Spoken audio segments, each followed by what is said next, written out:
Brannon brings the issues of the day into clear focus through the lens of a Judeo-Christian worldview.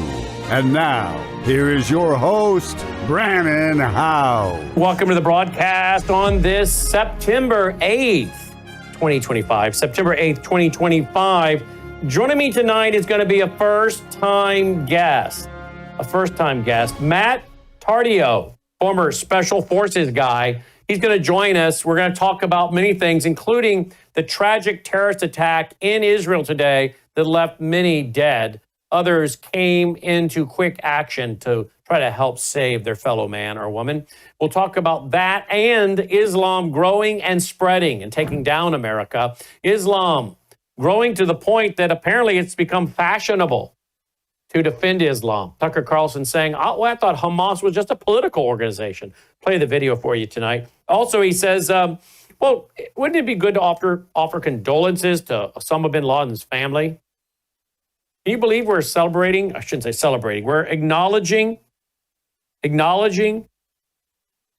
the solemn anniversary of 9/11 on September 11th this week. And yet, 24 years ago, this happened at the hands of Islam.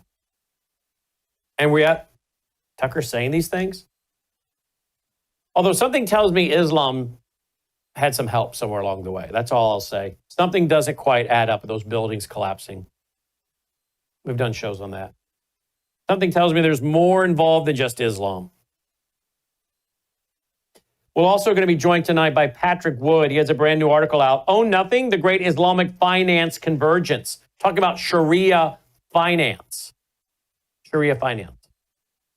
Something we've talked about here a few times. But now we're going to look at how really FinTech Summit, that stands for Financial Technology, Dubai. How the Islamists are going to play a big role in this global tyranny. We'll talk a little bit with Patrick about the big meeting at the White House. They're not included Bill Gates, Mark Zuckerberg. It's a system being put into place that RFK Jr. even said, what's being put into place is going to be used by the next tyrant, the next group, the next tyrant to come to power. It'll be used by him to control us all. That's right. That's right. That's President Trump's own cabinet member. He's right. A lot of people are frustrated right now because President Trump is doing some great things in some areas, once again, but seems totally oblivious in others. And yet he had those guys to the White House Friday night. Bill Gates, are you kidding me? As the place of honor? Mark Zuckerberg? Then we're going to be joined by Annie Cyrus. She's going to give us her thoughts on what just went down in Israel and talk about what Matt is going to talk about tonight. He thinks there's a terrorist attack coming, like Annie, that is going to involve multiple shooters in each group hitting multiple sites in the U.S. on the same day. Oh, there's a lot to get to tonight. But before we do, let me remind you, we're brought to you in part by you. Here's my Gatatana, MelissaHouseGPA.com. This is the equivalent of 90 billion plant cells in one little scoop. 90 billion plant cells. Goes all the way to the cellular level, down to your mitochondria, to feed your cells and boost your immune system. So your own immune system can fight off disease and other things.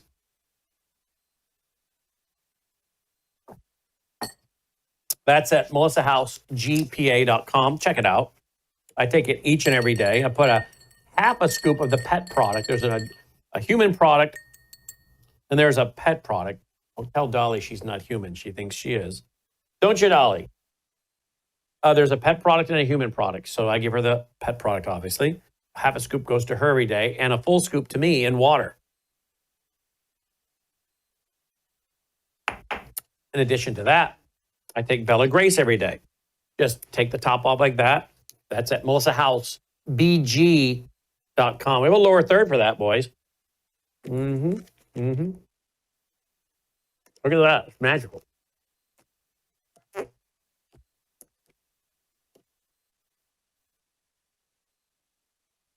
There you go. That's all there is to that. That's got 80 clinical trials behind it. No cracked, bleeding hands. Look at the hair growth. Haven't taken a Pepcid since December of 2023. Apparently I had a leaky gut, which was causing me to have massive acid reflux. That's gone. All due to Bella Grace. So I take that every day. I take my Gatatana every day. I'm about to finish this Gatatana off.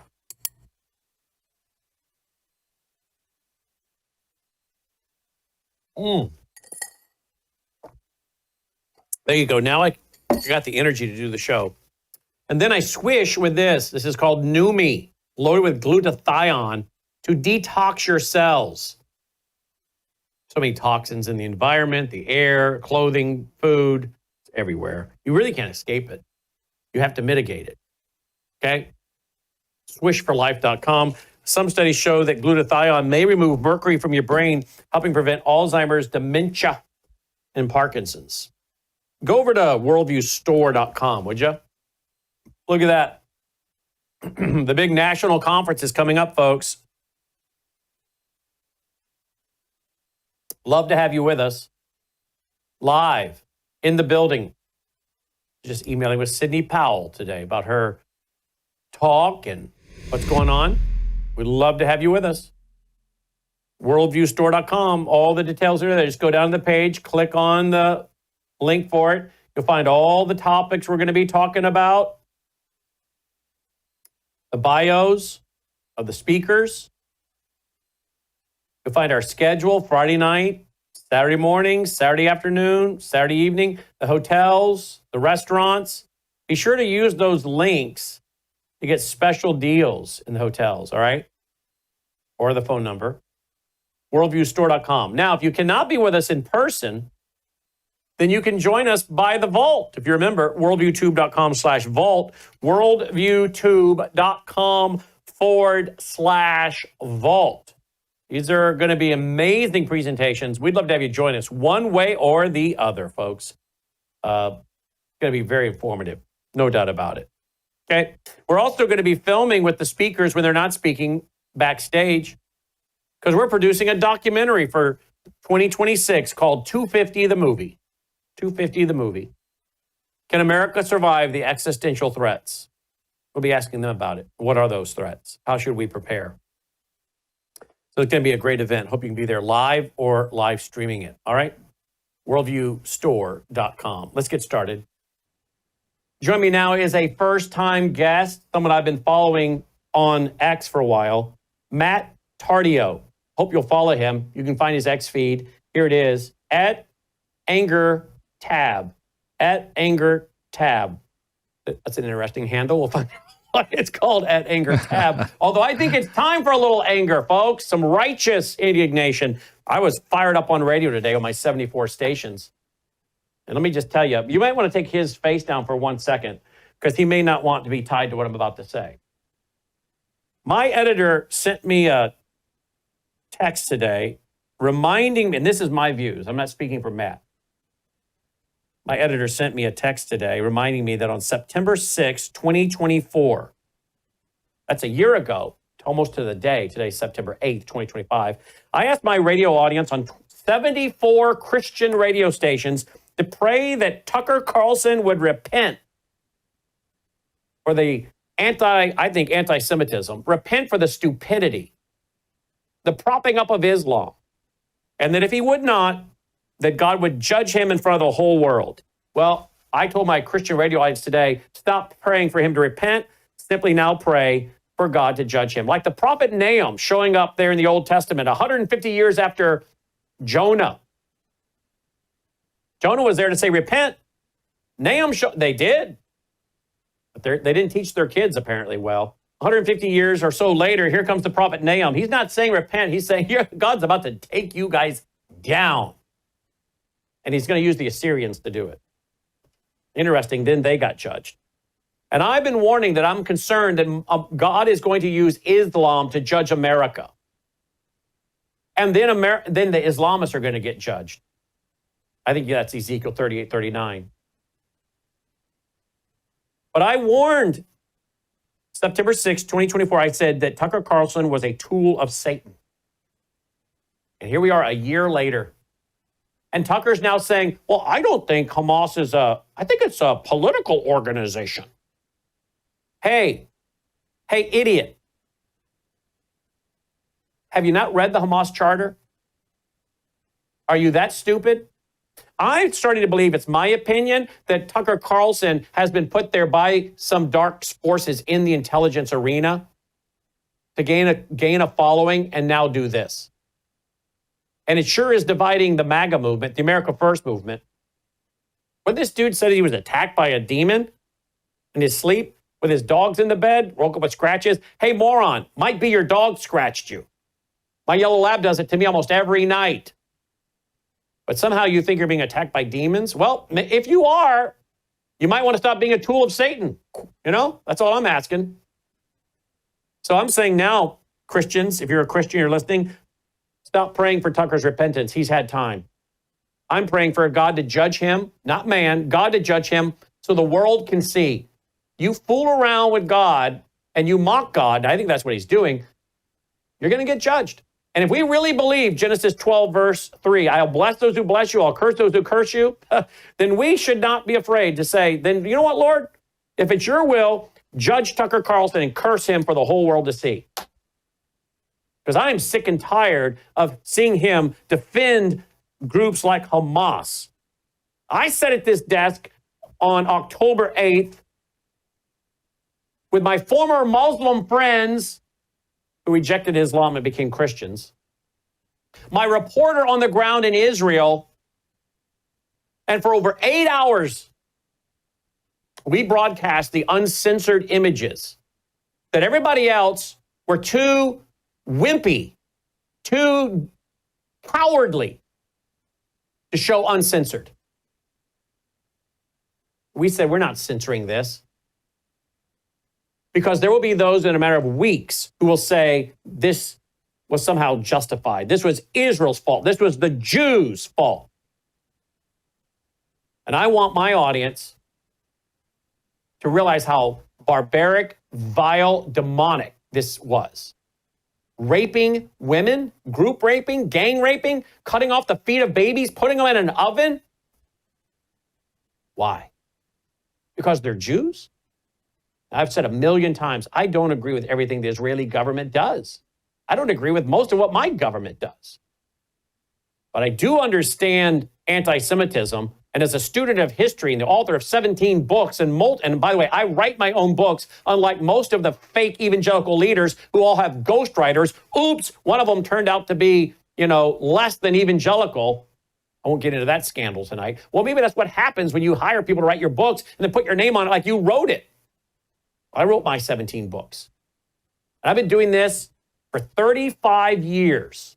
And I studied Germany, what happened to the Jews, and I understand why. You know what? Most people don't know why. And I explained to some young folks the other day who asked me about it. I said, you know what? This is talk about Satan. This is a goal of Satan to destroy every last Jew on the planet. And the average moron in your so-called evangelical churches in America doesn't understand this because they're pastors who went to seminary but didn't learn much of the Bible. They only learned really marketing and administration, how to count nickels and noses. They didn't teach them the Bible. They don't understand that this has started out at Genesis 3, runs all the way through to Revelation 12, where there's going to culminate in a battle of Satan to try to destroy every Jew on the planet. Because if there are no Jews left on this planet, then they don't cry out, blessed is he who comes in the name of the Lord.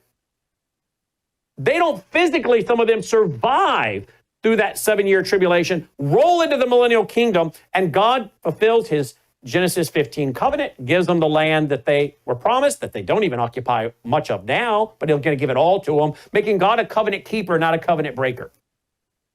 So I don't have to agree with everything the Israeli government does, nor do I.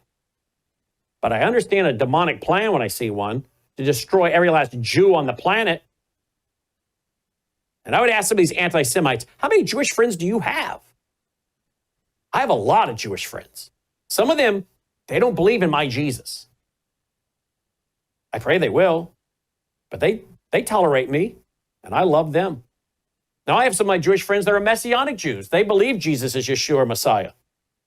Let me tell you something. When I see them and their families and their little children, and I think there are people who will discriminate against them because they were simply born Jewish. Are you kidding me? And then we have, I believe, satanic tools like Tucker Carlson telling us that Hamas is, I think it's just a political organization. Has this idiot, this moron, not read the Hamas charter? So, September 6, 2024, I asked our audience to pray that Tucker would repent or God would judge him. No more praying for Tucker to repent. Pray God, and God alone judges him on a global scale for the whole world to see. Because this guy is dangerous. Now, joining me after that tirade is Matt Tardio. Has a huge following. You should follow him because I think something's coming in America. I think there's a terrorist attack in the wind, and many of our former national security experts and former Muslims who are now Christians are telling us, Brannon, it's all lining up. The terrorist attack that's coming will make 9/11 look small. What is Tucker Carlson going to say then? Joining me now is Matt Tardio. Matt, welcome to the broadcast. Thanks for being with us. Yeah, thank you. And to be clear, yeah, I agree with everything you said about Tucker. Absolutely. Well, 100%. I didn't want your face up there because I didn't want you to own what I was about to say. But I just that's okay. I wrote on him the last 2 days on my podcast, you know, and I actually sat there and I talked about justifiable rage and anger and how it can be biblical if you end up looking at it. There was times where Jesus himself had it, right? Yep. When we look at what took place over inside the temple and flipping over the tables, and when Jesus comes back, what's he going to look like, right? He's going to be in a blood-soaked robe for a reason. Right. And I think that people that get lost in modern day Christianity and lose sight of what the Bible actually says need a lot of reading to do. They got a lot of reading to do to understand, and they need to understand that we are, in fact, under attack here in the United States of America. Christianity is under attack. Judaism is under attack.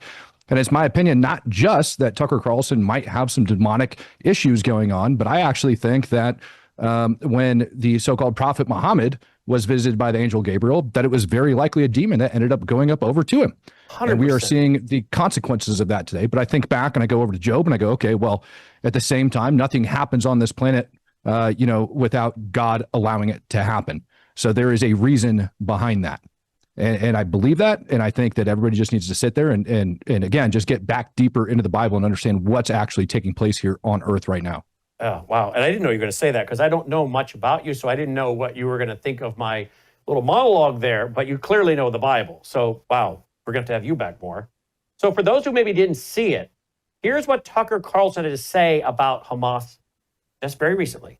No one can plausibly claim that a Christian family are in Hamas. Okay, so like what, tell me, you can't claim that they're in Hamas while simultaneously claiming that Hamas is group of jihadis, they're Islamic extremists, which they also claim constantly, which I don't know if that's true, by the way. It seems more like a political organization, but whatever it is, they're telling us constantly they're Al-Qaeda. So it can't also be true that Christians are a member of Al-Qaeda. Sorry. Yeah. So then we know they're not in Hamas. So why did they get killed? Why was their church blown? No one can pause. Wow. It's a political organization. You know, Matt, all you got to do is read their charter. They say it's not negotiations, treaties, talk. They say in their own charter, all that is useless. All that's useless. All we want is the eradication of the Jews, period. Well, let's define terrorism, right? Like when we look at and we define it, they're using violence and intimidation in order to push a religious ideological agenda. And it's laid out very, very clear inside of there. They say it is their divine right to the land of Palestine. When they talk about occupation, they're not talking about Gaza and they're not talking about the West Bank. Specifically, what they're referring to is their religious take of the land of quote unquote Palestine, which is all encompassing of Israel. And it even soaks into parts of Lebanon and other surrounding areas. And so that's what they're talking about. They think it's their divine right. And written down inside their charter, it says that they're allowed to accomplish that by any means and methods. And you actually see that saying along with the words resistance, right? Because resistance is huge inside of their charter because they rewrote it to make it more politically, palatable. But they rewrote it. And now we're seeing those same slogans being flown on flyers, being flown on billboards, being flown over inside protests here in the United States of America. And it's absolutely appalling. So people that don't think this stuff is coming here to the United States, I have news for them. It absolutely is. And it's also being taught in mosques here in the United States of America as well. The Islamic resistance movement is one of the wings of Muslim Brotherhood in Palestine, which constitutes the largest Islamic movement in modern times. Article 2 of the Hamas Charter. The Islamic resistance movement aspires to the realization of Allah's promise, no matter how long that should take. The Prophet, Allah bless him and grant him salvation, he said, the day of the judgment will not come until the Muslims fight the Jews. When the Jew will hide behind the stones and trees will say, "O Muslim, O Abdullah, there is a Jew behind me, come and kill him." Yeah, and of course we have Muslim Brotherhood here in America, Hamas, CARE, all the same groups, birthing one to other. Muslim Brotherhood 1928, then Muslim Brotherhood, which was founded in 1928, founded Hamas in 1987, then we get CARE in 1994. You know, I appreciate Donald Trump and what he's doing at so many levels, but I don't think he understands Islam. I don't think a lot of people around him. I think there's something Islam. deeper. You know, when I was still on active duty in fighting ISIS, Donald Trump was president, right? And we're taking orders from him, and he had an absolute distaste for radical Islam. That man understood what we had to do in order to defeat ISIS, and he gave us the tools required in order to do it. Same thing when it came down to not just ISIS-K, but also just ISIS proper or anywhere else that they're found inside this world. We were over there and we were just taking the fight to them and eradicating them. This is the man, right, that stood there and gave one of the best speeches when he was talking about how al-Baghdadi died like a dog and he's crying down in his tunnel and all that. You know, everybody remembers that speech. How do we go from that to supporting al-Jawlani over inside of Syria, who is a known member of al-Qaeda, who was friends with al-Baghdadi, who fought beside him, who was arrested inside of Iraq as a member of al-Qaeda? And now we're supporting this man. You do not fight for those jihadi principles for well over a decade and then just magically throw on a business suit and forget them. That is well ingrained in that man's memory. That is well ingrained in his soul and what he believes. And that man's evil, period. And yet we also have ex-terrorist, convict, Hamas-linked scholar picked as Trump advisor, Ishmael Royer. Yep. I mean, we've got so many of these people that should not be around this president and this White House, but there they are. Well, advising is one thing, right? Yeah, if you want a deep understanding, who better to get than that gentleman if you're actually looking for a deep understanding. And I tried to analyze some of the things that Trump's been doing, you know, with our overseas policies when he's, you know, for example, negotiating with Hamas, trying to get hostages released. We also were negotiating with Iran and we're also negotiating with Russia. And it seems like these negotiations always take place before strikes and we end up letting loose. And that's what we definitely saw take place over inside of Iran with them enriching their uranium and refusing to give that up. Now we're cutting Israel loose over inside of Gaza and allowing them to do what they need to do, while at the same time standing up GHF and making sure humanitarian aid gets distributed to the people inside of Gaza, which is a whole other conversation to be had within itself, and how the World Food Program's failing over in there. Nobody's blaming Egypt. Nobody is, praising the work that GHF is doing. Guys like Tucker Carlson bring people on, such as Anthony Aguilar, who is a well-confirmed liar at this point. I've interviewed him and caught him in multiple lies during my interview with him.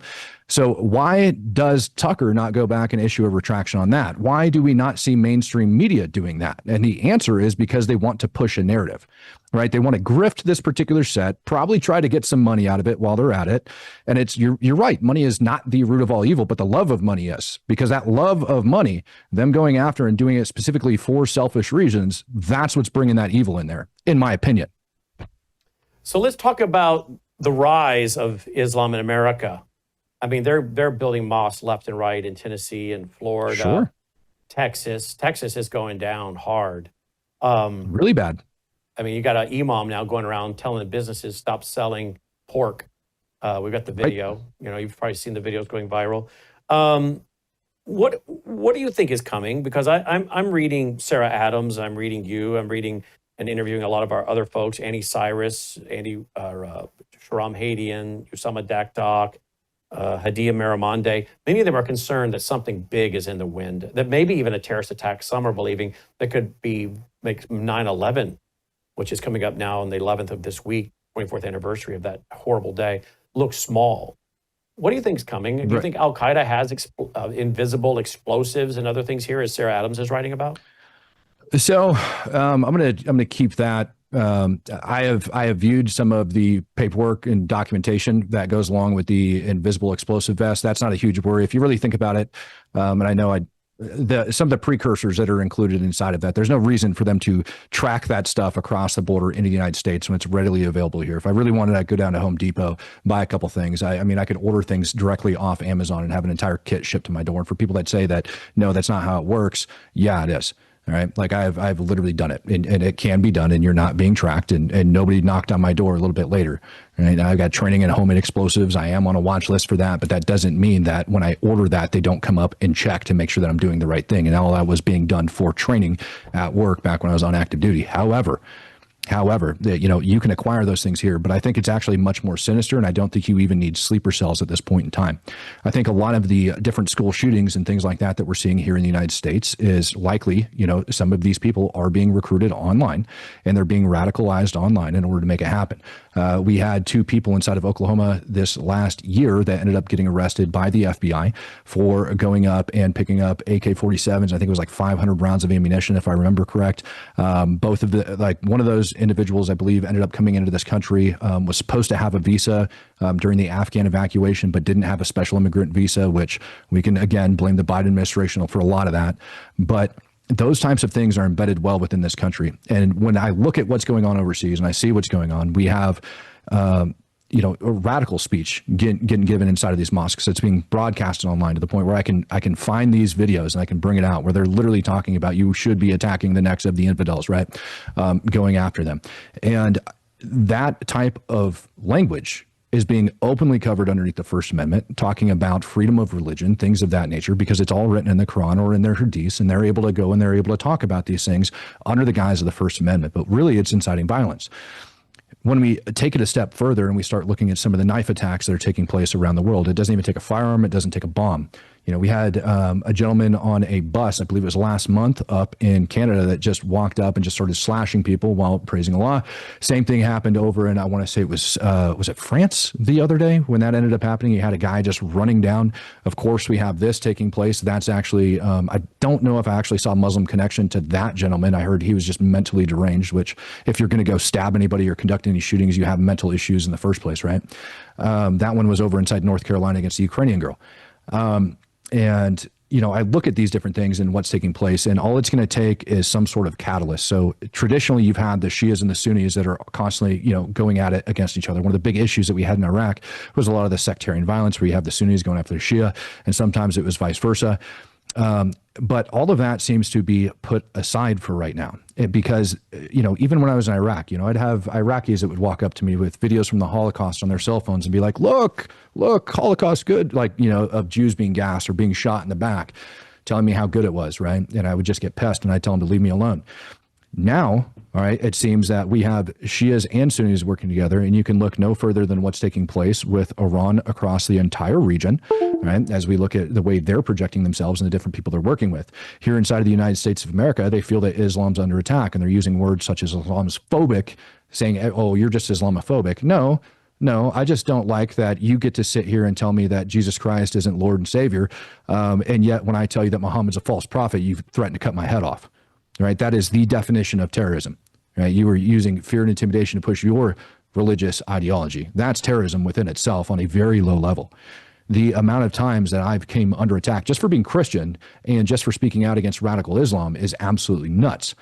All of that stuff is well embedded here in the United States of America. I couldn't tell you the amount of times I've just in the last month that I've been threatened to have my head cut off, right, by people here in the United States. And so what we're seeing going down over inside of the Gaza Strip is we're seeing a lot of, what we're going to go ahead and call taqiyya, right, where they are pushing lies to push their religious ideology, all right, things such as genocide, things such as, the Israeli Defense Force just sniping children in the head, right? That was something that I ended up debunking and ended up making it out there. Honest Reporting's quoted me on it and several other locations.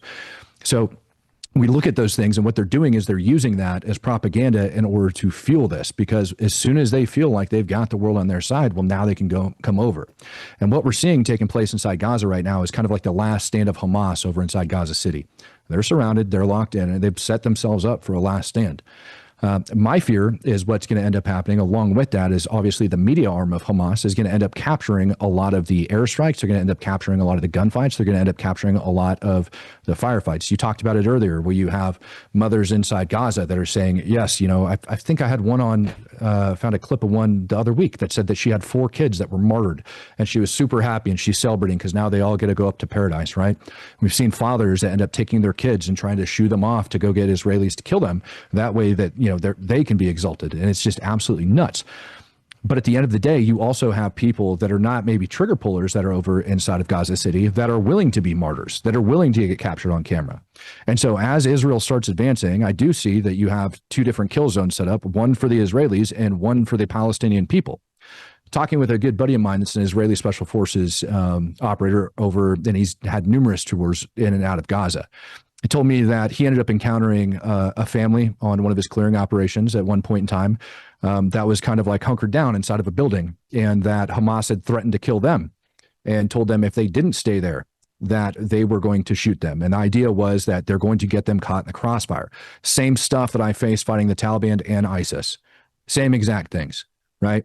I can tell you personal testimony of when I've seen it firsthand and heard it firsthand from a father that they were told to sit there and not move. And if they try to move, they're going to end up killing them. And the father goes, but I've got these kids. You're going to allow these kids to get killed? Yeah, absolutely they are. It's not only are they going to allow them to get killed, but if they try to leave, they're going to kill them themselves. This is the mentality that's taking place inside of there because of that radical religious ideology. Now, those images are going to end up getting blasted out online worse than they are already. And we're already starting to see propaganda being pumped out. And the direct result of that terror attack that took place over inside of Israel today. Yep. All right. There was a gentleman, I believe was it Belgium, that ended up coming out. He had pledged allegiance to ISIS and was going to go blow some freaking place up last week. And again, citing Palestine and the reasons behind doing it all. So all of these things, right, that they're doing, they are looking at using that as a catalyst in order to drive that forward. So when you ask me what's going to end up happening, I've got a pretty scary prediction for you on how it's going to end up going down, if you really want to hear it. I do want to hear it, as I'm showing video footage today of the shooting at the bus stop. An Orthodox Jewish man who chose to go into the IDF. He's the one that engaged. He engaged. Right. And I've been telling my followers for a long time that men need to step up and start being men again. And right here in this particular scene, you actually have 3 great examples of men. One was a taxi cab driver that ended up ushering out an old lady that was sitting inside of a vehicle. He actually had bullets flying past his head, acting cool as a cucumber in order to get this woman out of that vehicle and get her away from the scene. You had that gentleman right there that you see, that young Orthodox Jewish person that ended up going up over there and actually engaging in a firefight in order to get them pushed back. It's saving countless lives. And then lastly, the other individual that showed up and helped to put both of them down. And that is what happens when men actually try to be men. And I think in our society, we've got this ungodly, idea that men shouldn't be men anymore. Toxic masculinity, for example. No, men are made to protect. Amen. That's what we should be doing. And right here is a perfect example. This is what happens when men step up to be men and they take care. Yep. And right? I got another one. Men do not. Here of this guy helping get this woman, as you say, out of the car. That's it. That one right there. And you could watch, once he gets out of that vehicle and he goes around to the other side, watch that bus window on the right side of your screen. Sucker's going to explode with gunfire. And right? he's just as calm as can be. And I got another one of him walking over and helping her get out of that car and to safety. And he was just, I could find it in my list of things I have today. I have so many of them. But he was just as calm as could be as he helped her get, that's not it. He was just as calm as he could be as he helped her get out. Absolutely. Here we go. Here it is. And with all the bullets flying, there it is. Here we go. There it is. Yeah. Look at that. That is masculinity. That is a good, look at the bullets. You just man. Look, like you said, look at the bullets behind his head. Watch behind his head on the bus, guys. Doesn't even faze him. He didn't even flinch. Doesn't even faze him. And I know he heard that. And I know he heard that round go past him. I know he heard that impact that bus. That is a very loud sound when that happens. And his concern is getting this woman to safety. And that is exactly what men should be doing in this world. Yeah, and I don't want to make too much of a comparison between all of this and the dad with the baseball because part of me is very conflicted. I think he should have told the lady to go pound sand and gone on with his life. But at the same time, today men have been made out to be, as you say, male toxic masculinity, and he just didn't want the drama and the problem. It's like, here, take the ball, it's not worth it. But this is where we're at, where these Karens run around and bully people, and they do this in our culture and our society. They're some of the stupidest people on the planet. They have no clue, but they bully people that speak truth about many things. And these are the loud people, whether it's men or women, but there's a lot of them that are women in our society that run these education groups, education coalitions and communities and towns. And they get all these other women and they start going after particularly men who want to stand up and be leaders. And then they back these women that are running for mayor and running for other offices. And they come against the strong military man who maybe has come out of the military, or a strong masculine man who's running for office, trying to set things straight. And all of these women, liberal women, get together and bully and demean the strong masculine man who's actually the one qualified, because they want to turn government into something for social services and social justice, whereas the man running is trying to just simply carry out the function of government security and protection. But then these same women cry and scream when school children get shot. It's like, well, I'm sorry, sweetheart, you can't have it both ways, all right? So, I was very patient with that father because he has his two children there and he's wanting to de-escalate this. But at the same time, we have these kind of liberal women running around trying to demasculate men and intimidate men. And now we're, in some respects, the country's getting what it's asked for. Yeah, 100%. Yeah, I mean, you literally get to sleep in the bed that you made. And right now, we are not just sleeping in it, but we're rolling around in that sucker. We're rolling around that sucker hard. Yep. We look at places like Dearborn, Michigan, and some of the things that have been taking place over there. And it's just going to get worse, and it's going to keep going. Up in New York City, we've got a Muslim division of the police that's out there. Have you seen that? Oh, yes. Now they're wearing, and they were teaching them how to put on hijabs the other day. We showed the video, teaching them how to put on the hijab. I played that, I think, on Wednesday night, right? And now we've got Islamic patches on the police in Michigan. Right. And that is, I mean, you've got one of the largest concentrations of the Jewish community in the United States of America that live there. So what kind of a message are you sending there? My Jewish friends, just like you, I have Jewish friends from New York City and several other places in the United States, are telling me about all of the numerous ways they're under attack. When I was going through the police academy in 2019, I ended up learning that Jewish people were the number one most discriminated against category in the United States when it comes to hate crimes. And it's done nothing but increase. It has done absolutely nothing but increase since the start of this war inside of Gaza, since Hamas decided it'd be a good idea to go over and attack Israel and murder 1,200 people. That's when we had a larger uptick. And it's to the point where even, some of my Jewish friends, they'll end up taking off their yarmulke if they go walk out in public, because they're just like, it's not worth it. It's not worth the time. I had one of my friends visit me down in Dallas, and I'm armed. The guy with him was armed. He's also a special forces veteran. We're walking around. He made that decision because he did not want to have any issues out on the street. And he's like, nope, it would happen. I promise you. And that's a sad world that we live in, to where inside of the United States of America, the supposed beckoning call of freedom from around the world, that we can't even have people express themselves religiously inside of this country peacefully, without fear of being shot, without fear of being spit on, without fear of being stabbed, or just harassed in general. It's disgusting. Yeah, indeed it is. And now we see Dearborn Heights, first U.S. with Arabic on police patch. All right, so you were telling me, Matt, you set it up. You were willing to say, I'm willing to tell you what's coming if you want me to, Brannon. I do. What's coming? Yeah. So in my opinion, a lot of the active shooter incidents that we've seen taking place inside of this country are a great way for them to gather intelligence and see how law enforcement is going to respond. And typically, law enforcement is not designed to get into firefights. They're just not. And what you end up seeing is law enforcement officers responding from all sorts of different surrounding agencies to show up to these active shooter incidents. And all it would take is a couple cells, 15 total jihadists that really feel like letting loose over here in the United States. And you could start off with maybe 1 or 2 at a specific location. And then your next cell of 3 or 4 is in an adjacent city. And a next cell of 3 or 4 is in another adjacent city, and so on and so forth. And what happens is they have this staggered approach to where it goes, to where law enforcement officers end up responding en masse to those active shooter situations. Well, by the time you get to this last location, you're almost out of dang cops. And again, then you've got a hard barricaded enemy. When was the last time we had 4 solid shooters? Think about the LA bank robbery, back in, what was it, the 80s, where you had the guys that were suited up in Kevlar, and how big of a deal that was for them to actually get put down. Picture that, but worse. All right, with guys that have actually been out in the side of the United States of America conducting training. We know for a fact that, the cartel goes out and they end up sending people to some of the firearms trainers here inside of the United States of America. Well, so do the jihadis.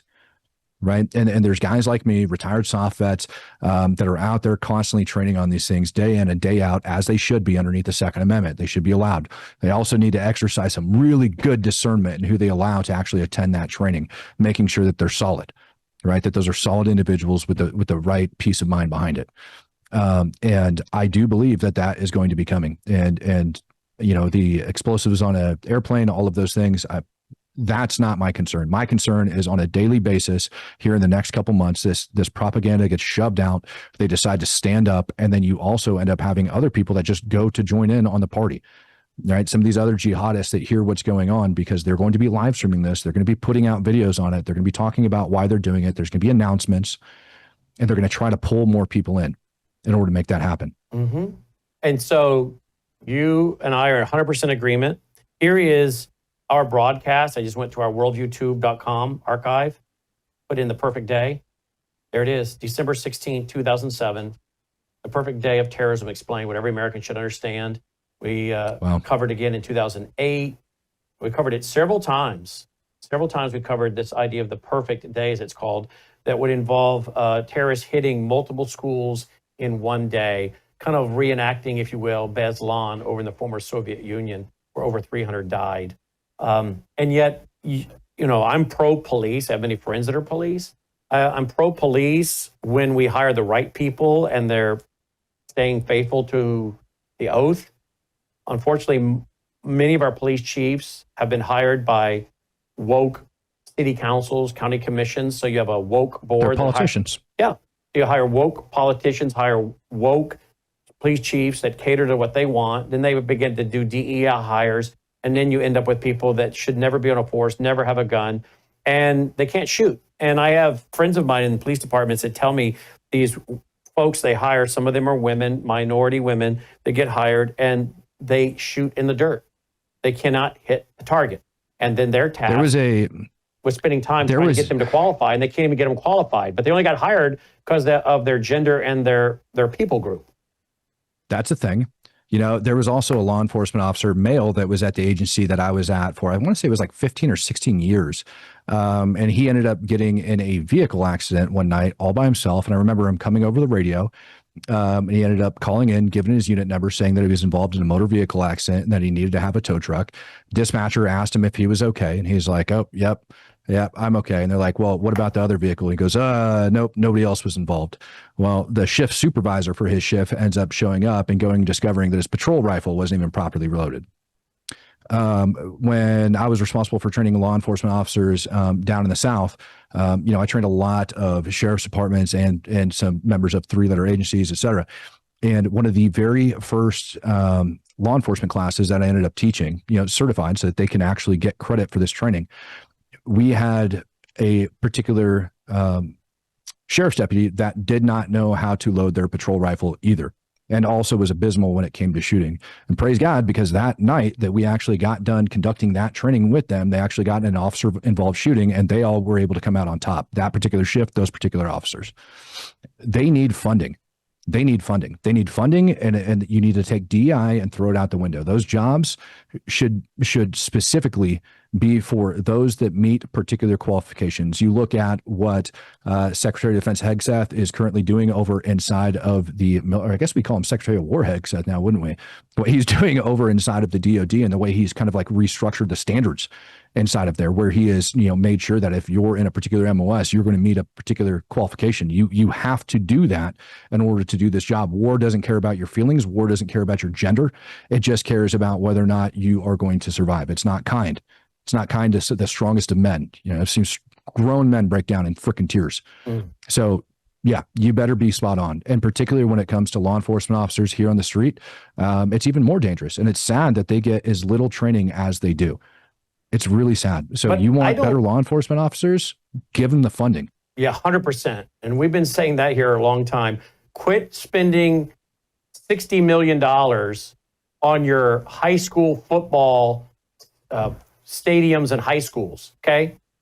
I mean, we have high schools in their high school football stadiums that rival college here in the South, where I live, and yet we don't have nearly the number of police we should have, nor their training or their ability. I mean, school resource officers, I'm sorry. Those guys are not going to be able to handle these 2, 3, 4, 5-man teams. They will not. And this is my great concern. And then you just talk about it from an economic standpoint, not to mention, obviously, the most highest of priority is human life, right? The loss of life. Right. But if you then say, okay, well, obviously they want to scare people and demoralize people and frighten people, this is terrorism, and murder people. Yep. But then what about the economic? And you start trying to secure, I don't know, put it into Grok, Logan. How many public schools are there in America? 6,000? Let me know the answer if you would, please. Try to secure a building 24 hours a day, 3, 4-man teams, 8-hour shifts, 3 shifts, 3 times 8 is 24. Where are you going to get that to secure those buildings, to have parents have the comfort to send their kids back to school? Where are you going to get the people trained? 98,000? Yeah, it's a lot. 700 and some odd public schools. Where are you going to get those men, number one? And where are you going to get the money for that? But you watch. Well, here's the thing, though. That's I think a fallacy that a lot of people have bought into is as long as we get armed security inside of these schools, that our kids are going to be safe. The same thing that we've seen happen with active shooter instances over the years, all they're going to do is adjust. And so we are not treating the root cause of the problem. Again, anybody that goes into a school and ends up pulling a trigger that many times, it is a sign of mental illness, period. Sane people don't do that.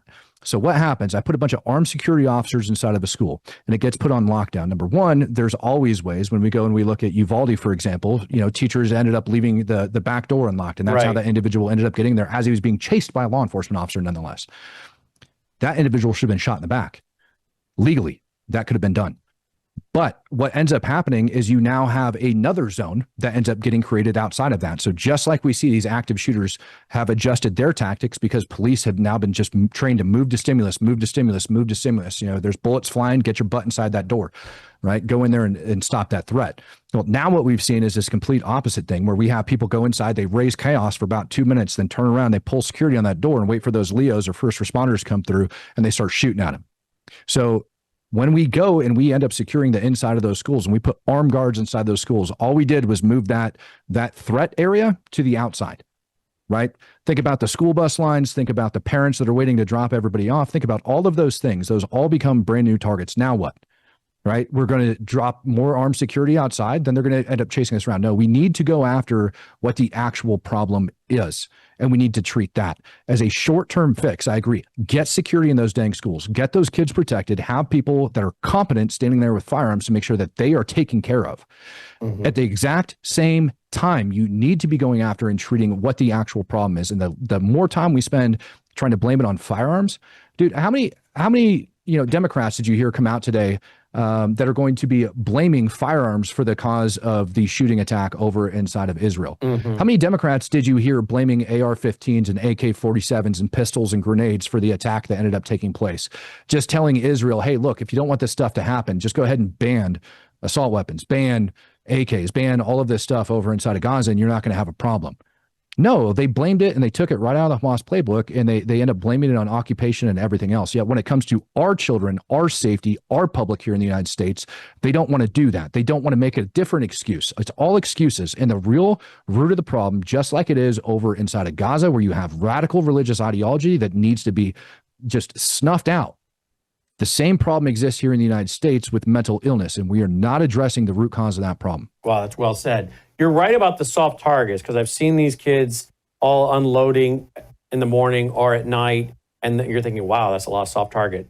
So you have to wonder, what is Israel doing? I'm guessing they have, like the president gets protected by multiple rings, right? You're going to have Correct. multiple rings around the schools protecting them where they can't get in there. You're talking, I know at this point now you're talking walls, cinder blocks, the things that stop big trucks from coming in. They're loaded up with guys or explosives.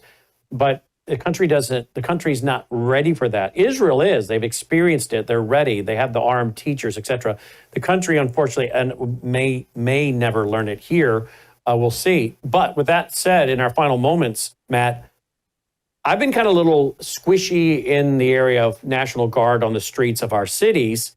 I don't want to see our police federalized. I don't want to see a violation of those rules related to our military policing. But at the same time, for years, we have said, bring our troops home, secure the border, deal with the terrorists in the country. Barack Obama, in his 8 years, allowed for the enemy to prepare the battlefield. Then under Joe Biden, it was far worse, right? So we need our troops here protecting us, not shipped all over the world, leaving us vulnerable here. And yet here we go. Now we're kind of maybe in some respect getting what we asked for, which was, hey, let some of our troops deal with what's going on in our country. And what's going on is foreign invaders, international drug cartels, many of them who are linked with terrorist states. We know the cartels are linked with China. So if the National Guard are being put out there to round up drug cartels, terrorist cells, international criminal gangs, to me, that's no violation of the Constitution. That's actually our military being used to deal with the enemies, foreign enemies that are now in our country. Do you agree with that, number one? And number two, do you think there's more going on here? Do you think this administration has intel about terror cells, and some of this is not just about rounding up the drug cartels and the international gangs, but maybe going after and looking for terror cells? Sure. You know, I forget one, I think that the vast majority of the National Guard that's being deployed out on the street is there to provide security for the people, because they are being deployed in high crime areas. And when you look at the National Guard, it's quite literally in their name. You are the National Guard. You are the go-to troops for your state. You know, it's not just about disaster and humanitarian relief going on inside states when a hurricane comes and rips its way through, a tornado rips your neighborhood apart. They should be deployed in that manner. And inside of those states, you also have terrorists, period. Like actual labeled foreign terrorist organizations that are inside of every state here in the United States of America. Some of them more predominant than others. However, the National Guard absolutely should be authorized in order to do that. So no, I don't think it's a violation of the Constitution, number one. Number two, when we take it a step further, last year there was a DOD directive that came out, and I'll have to go read all the way through it, but it basically authorized the military to assist law enforcement in events such as, you know, we have been talking about this entire time. We read that on the air. Yep. Right. Now, it had a very high level of authorization when it came down to lethal force. But back, what was that, last year? Was that November that came out? October, it was pretty quick after Trump went into the White House. I think it was before that, to be honest with you. I think it was before that it actually ended up coming out. Okay, I'm referring to the one signed by Trump that has our military backing up local police. Yep. So, yeah, and I'm talking about something particular, which is drones being authorized in order to drop lethal munitions. Maybe we're talking the same thing. I got to go back and retouch on it. Either way, yeah, do I think that they have access to more intel than the average human being? Absolutely. Do I think that we are moving different parts and pieces in place because we know these things are coming and that they're actually out there? Absolutely. You know, you can't just throw 20,000 freaking National Guard troops somewhere and, you know, and let the entire world know that we're worried about Islamic terror here in the United States of America. None of that's going to go over very well, right? But we can certainly pre-position them under the guise of taking care of our streets. Okay, so you're, Logan, this is where I wish our system was up like it should, because this is where we will pull the clip.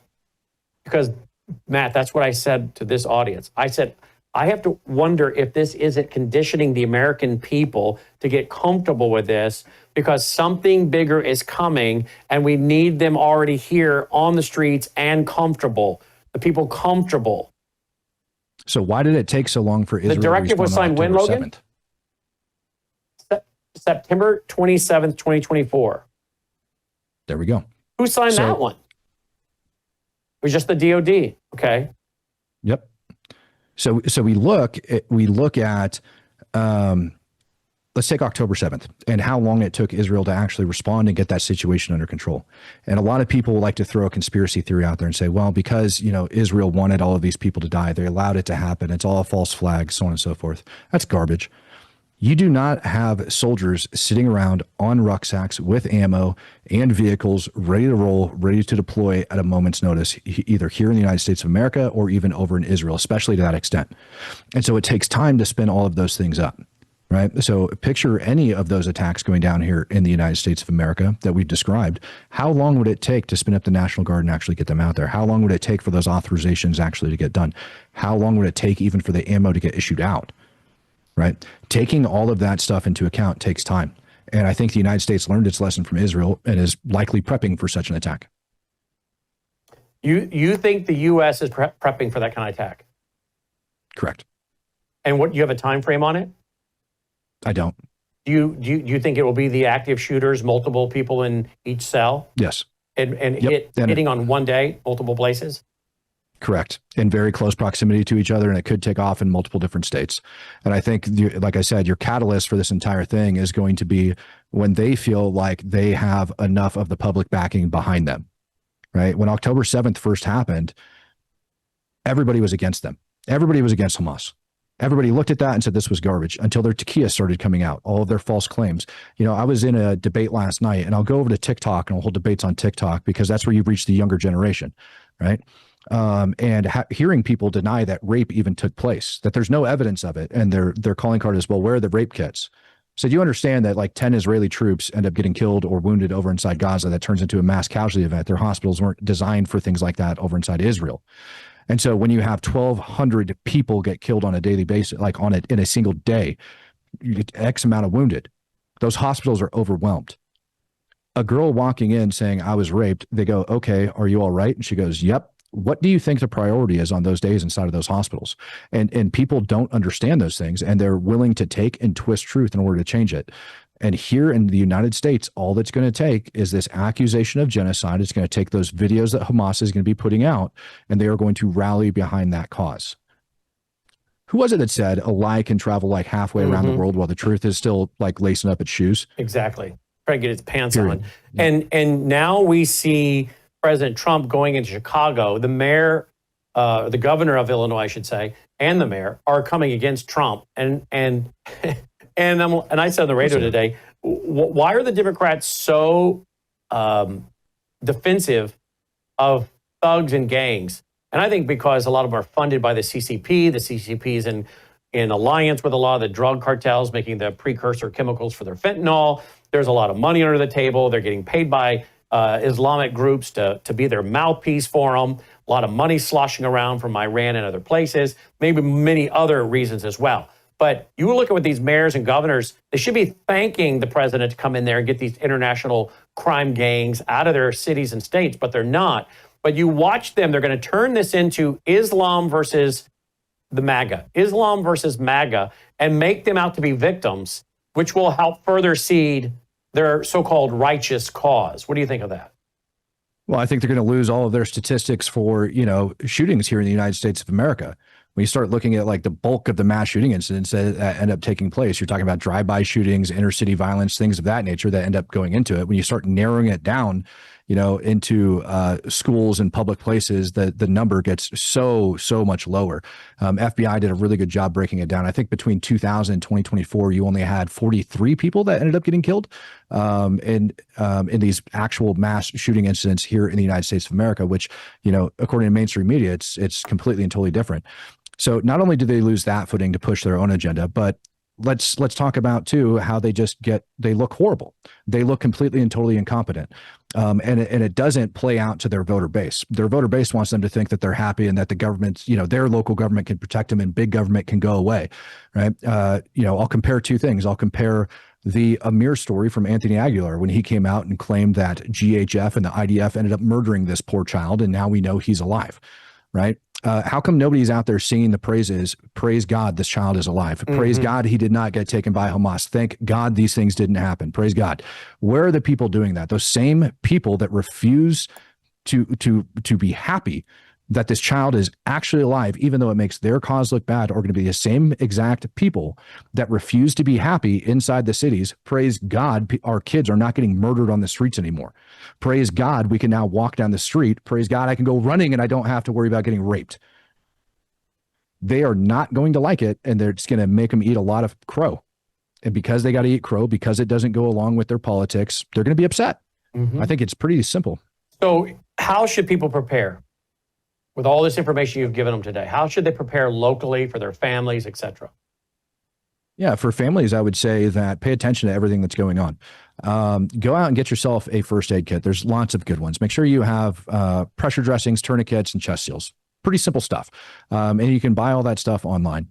Other thing, if you're not schooled in firearms and something like that's going on, and you're not well versed and well trained in it, you're likely going to do a heck of a lot more damage than you are good if you end up running in there, right? But do what you feel convicted to do at the time. Protect your family, protect the people around you. I would highly advise you do get some firearms training from reputable individuals. Being able to stand still and shoot a paper target 10 feet in front of you does not show proficiency in a firearm at all. It doesn't. Being able to, draw in a rapid manner also doesn't. Probably the best thing that you can actually do for self-defense is be situationally aware, right? Right now, if you don't have those skills, you're probably behind the power curve. But the one thing that you can teach yourself what to do is be situationally aware. Pay attention to what's going on in geopolitics. Pay attention to what's going on overseas. Pay attention to what's going on in your surroundings. Search Facebook to see if there's going to be any of those pro-Palestinian rallies, anything like that going on, so that you don't get caught in the middle of them. Keep your kids, make sure Life 360, great tool. Figure out where your kids are at and keep tabs on them. I don't care if they're 10 years old or they're 18 years old or 17 years old or 16 years old. Figure out where they're at and what they're doing. Keep tabs on them. Talk to them about these things.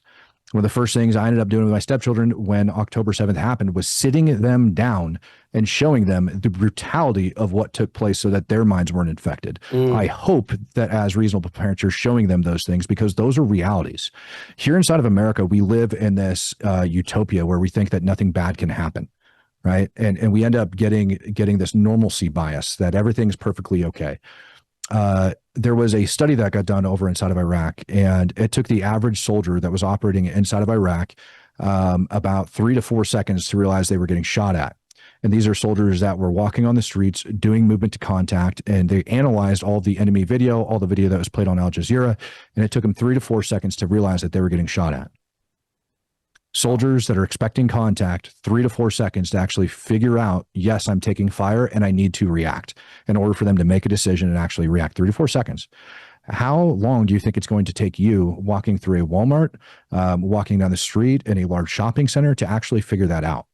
So I'm telling you, your best defense is to actually be switched on and aware of your surroundings and what's going on. Well, 100%. I want to thank you for your time, Matt, and I want to ask people to go to your Facebook page and to follow what you're doing. I have his account right here. Take a look at it, at Anger Tab. Well, I love that. Why did you choose that word, anger, in there? Yeah, so I'm Ranger qualified, or got Ranger qualified when I was in the Army. And one of my soldiers thought it would be hilarious to cut the R off my Ranger tab on my uniform. So I just read anger, and I walked around with it for days before I finally noticed it. Everybody had a good laugh about it. That's why it's there. Yep. We need some righteous indignation, that's for sure. Hope you'll follow him. Matt, we look forward to having you back. Thanks for being here with us today, and for your service and for your continued warning and training of the American people.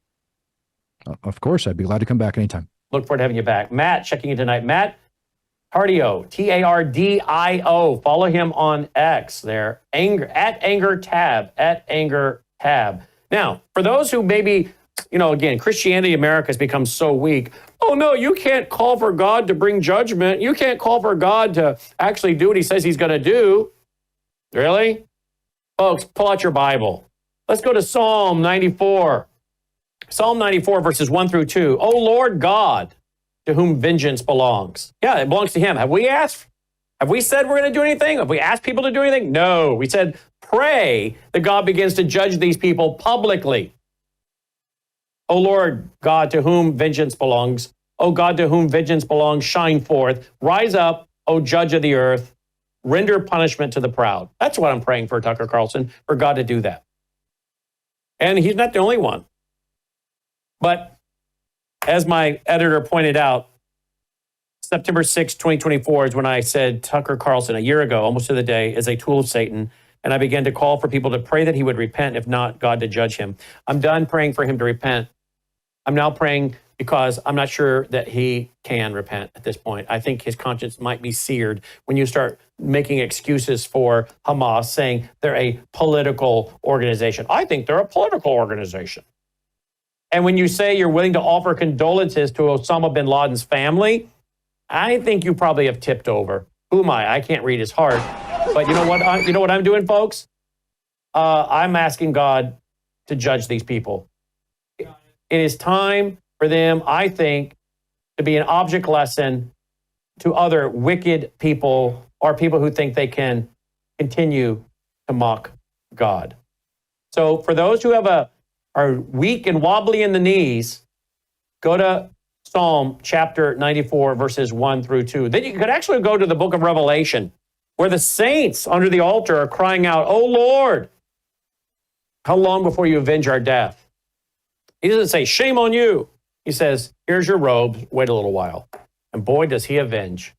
Go take a look at Revelation chapter 19. Yeah, but Tucker apparently thinks it's a good idea to offer condolences to Osama bin Laden's family. Take a look at this real quick, folks. Let me just say, I would be totally comfortable sharing condolences with Osama bin Laden's family. I hate Osama bin Laden. On the other hand, if somebody dies, it's okay to say, I'm sorry to his family that he had a toddler. That's what I'm saying. Yeah. That's immaterial. I would say that to the family of an executed murderer in a prison. It doesn't mean I support the murder or the murderer, but this is family. Like, that's okay. That's called like human decency. And anyone who's against that. Yeah. And it seems that we're setting up Wow. Condolences. Tucker, I think he's lost his mind. But watch how many millions will keep following him. Watch how many millions will keep following Tucker Carlson. You watch, because they will. They will. Time to be discerning, as so many of you are. We'll be right back with Patrick Wood. Don't go away. True beauty isn't applied. It's nourished from within. Bella Grace Elixir, a luxurious, scientifically crafted blend designed to restore radiance, vitality, and strength at a cellular level. At the heart of Bella Grace Elixir lies cat's claw, a powerful herb from the Amazon known for its ability to control inflammation and protect collagen. With Verisaw collagen peptides, it goes beyond the surface, stimulating your body's natural collagen production to reduce fine lines, improve skin elasticity, and promote real, visible change. Bella Grace Elixir doesn't stop at collagen. It includes astaxanthin, one of nature's most powerful antioxidants. 6,000 times stronger than vitamin C, astaxanthin protects your skin from harmful UV rays and environmental stress, while locking in hydration and promoting a radiant, youthful glow. Experience the power of nature with Bella Grace Elixir at melissahousebg.com. Discover the science behind Bella Grace Elixir at melissahousebg.com. Read powerful testimonials from doctors and real customers who've experienced life-changing results, and explore other wellness products from Bella Grace.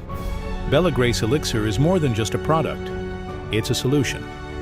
Visit melissahousebg.com today.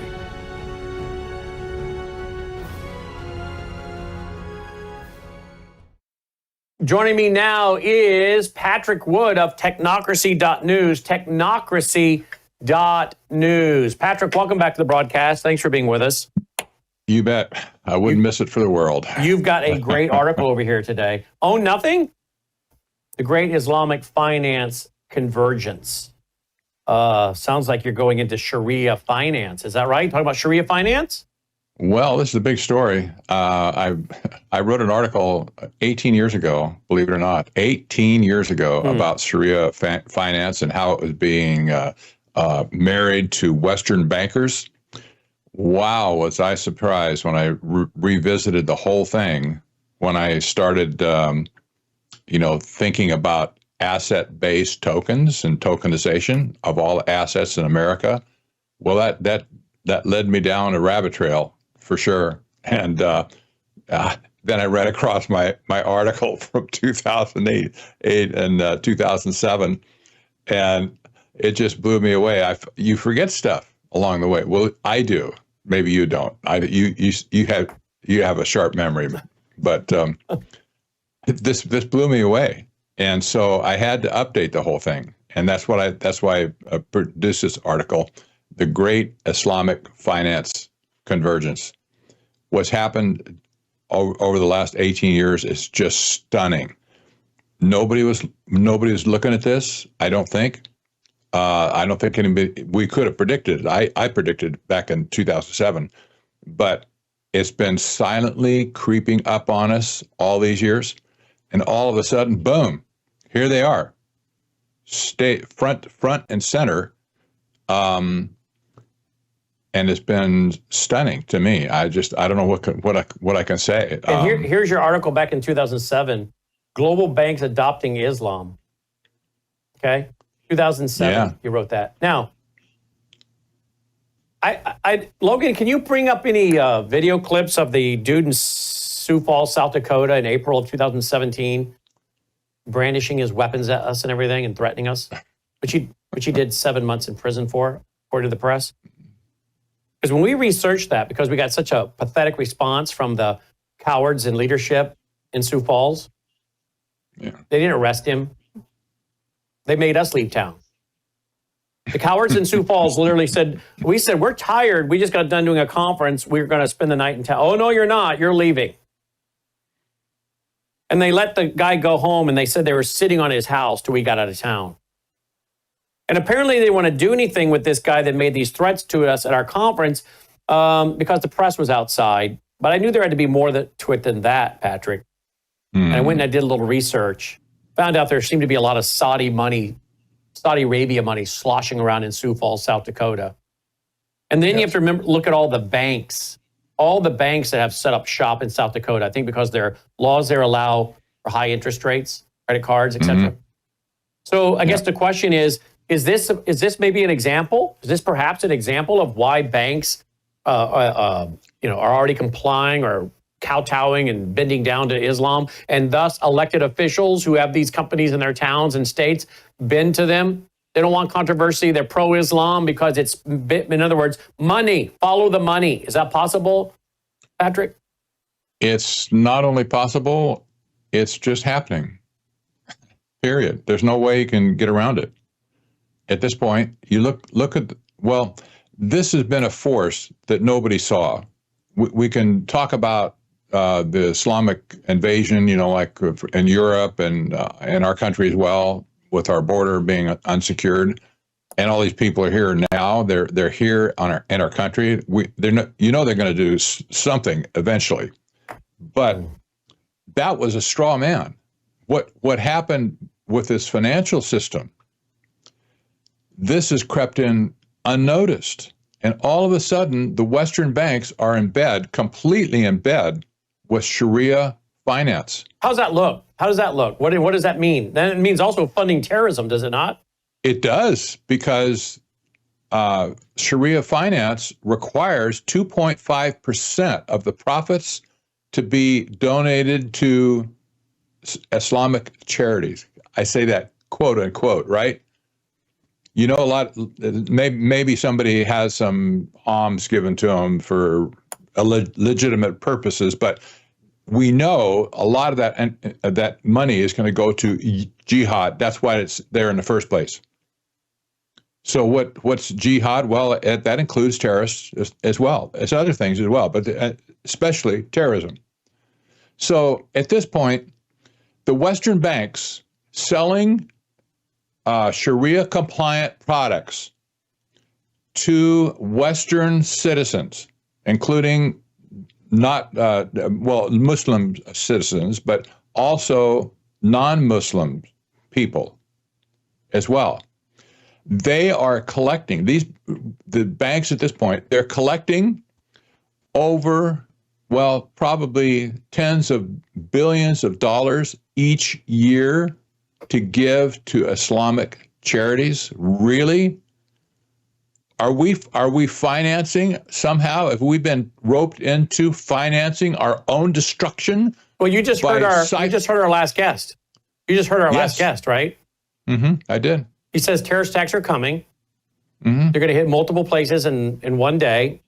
Maybe soft targets include children. And we will have financed it ourselves. And a lot of this is because the average American is more interested in becoming intoxicated with entertainment and hedonism than they are listening to the people on the walls shouting, "There's a train coming, get off the track. I can see the train coming, get off the track."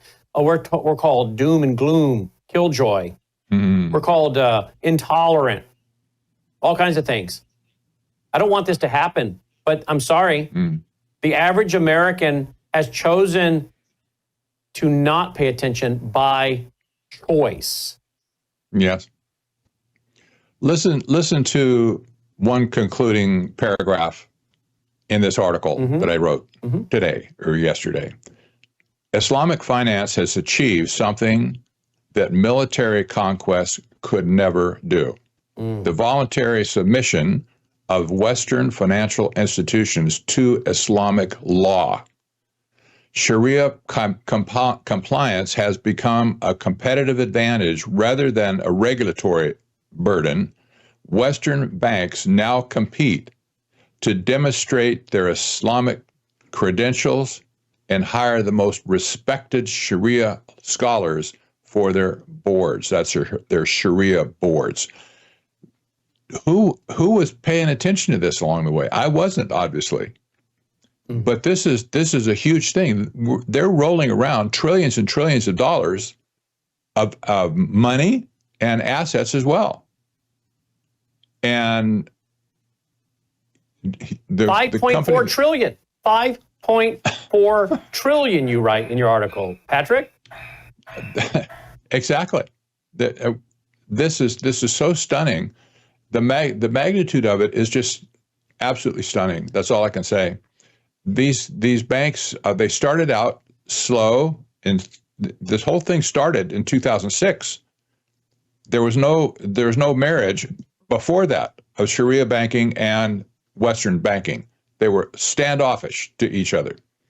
Then all of a sudden, Morgan Stanley got involved with Sharia banking when a free trade zone was created in Dubai, UAE, granting special privileges, no income tax, no taxes, no nothing. Just basically come and do anything you want to do.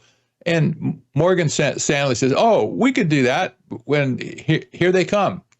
Well, that legitimatized Sharia banking in cahoots with Western banking. That was just a foot in the door. It was acknowledged at the time by Islamic bankers that this is the greatest thing that could ever happen to us, because now we have a foothold into the Western banking system. Okay? Mm-hmm. And here they are. Here they are, 18 years later. Now, they didn't take over the Islamic system. All the power and the money basically still resides in the Islamic countries. But the Western banking system is the one that's promoted this all over the world by selling their products, their Sharia-based products. Now, they don't do debt at all in Sharia law.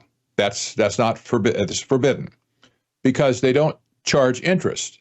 So if you want to buy an asset, for instance, you want to buy a house, you go to the bank and you let the bank goes out and it buys the house for you, and then it leases it to you. So there's no debt involved, right? Maybe you have a 20-year lease or a 30-year lease, it doesn't matter. But nevertheless, the bank owns the property and you get to lease it long term, guaranteed. They can't kick you out if you keep paying the rent. Well, does this ring any bells here for anybody in our country? What's going on with all these homes that are being bought up by people like BlackRock and State Street and Berkshire? What's going on here? Well, this is the conversion of our assets into state hands, or not state hands, but private hands, just like in Saudi Arabia. This notion of an asset-based system has infiltrated the Western world. Now we see it all over the place with these asset-based tokens. They're talking about Washington, D.C., tokenizing everything in sight, including our national heritage real estate that our country owns, I think 680 million acres of land. Something's wrong with this picture. Yep. You see, nobody saw this coming. Now we have, the enemy is not just standoffish to us. The enemy is in our camp, in our financial system. And who's going to win? The old saying, whoever owns the gold makes the rules. Which makes me wonder, Patrick, if at the end of the day, I've been saying this the last few months, Islam is going to play a bigger role in the last days than I think many of us have. Yes. You bet. I can guarantee this at this point. Look, everywhere Islam goes, it carries its philosophy with it, right? So if Sharia banking has spread, that gives them a foothold to introduce Sharia law everywhere they go. See what's happened in Texas, for instance, the city in Texas. They're implementing Sharia law. How about you're talking about this clip we've played a little bit of today? Listen here, just remind our audience, for those who maybe don't know. You hear this? This is the beginning of the campaign. We're serving notice to America and the world that it's time. Enough is enough. The Muslims, the people who call themselves Muslims, should not be selling haram in their stores. The pork, alcohol, and the gambling, it needs to stop. And this is a sample of the signs that we will be using to demonstrate as we launch this demonstration on, is that we are giving dawah. We're giving dawah to the people, and the more dawah that we give, the more people accept Islam. And the more people accept Islam, the less demand there will be for stores just like this that don't have any rules, no limitations of what they sell. So we're going to launch this. Beware, everybody. We're coming after you. Assalamu alaikum rahmatullah.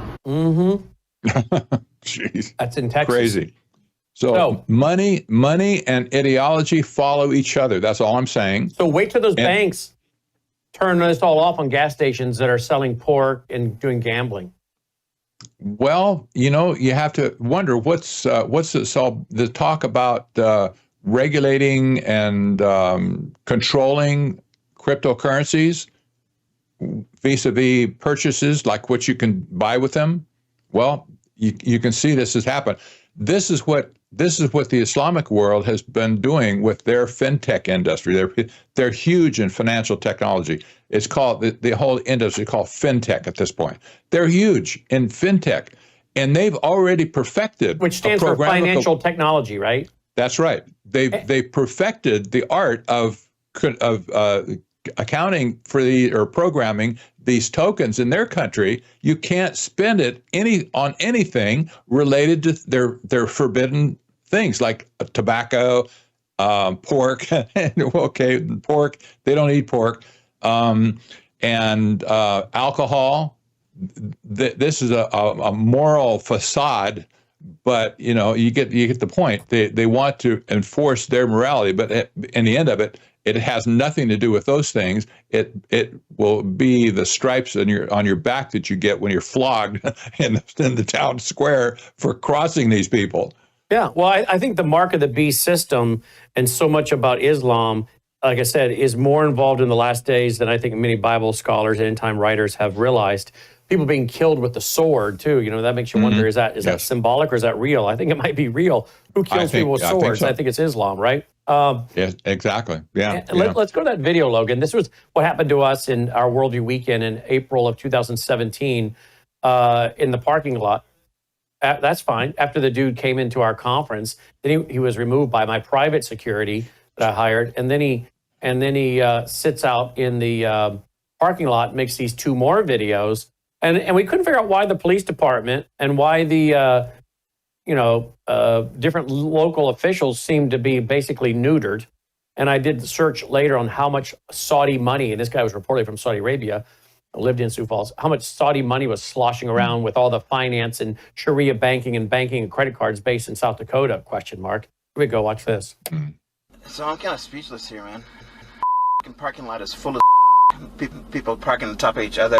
Ideal Yardware, whatever the is parked, that's full too. And you know, there's about probably 400 people in there, if not maybe 500.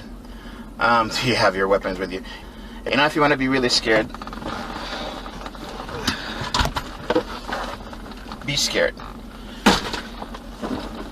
Be scared. Be scared.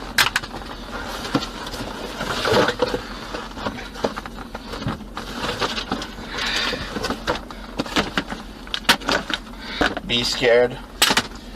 Terrified.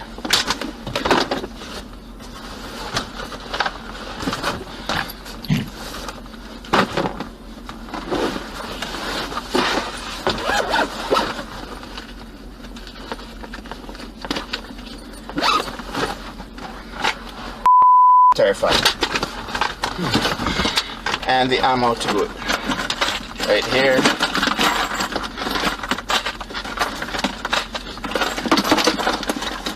That's how I travel. That's how I y'all. This is just shit.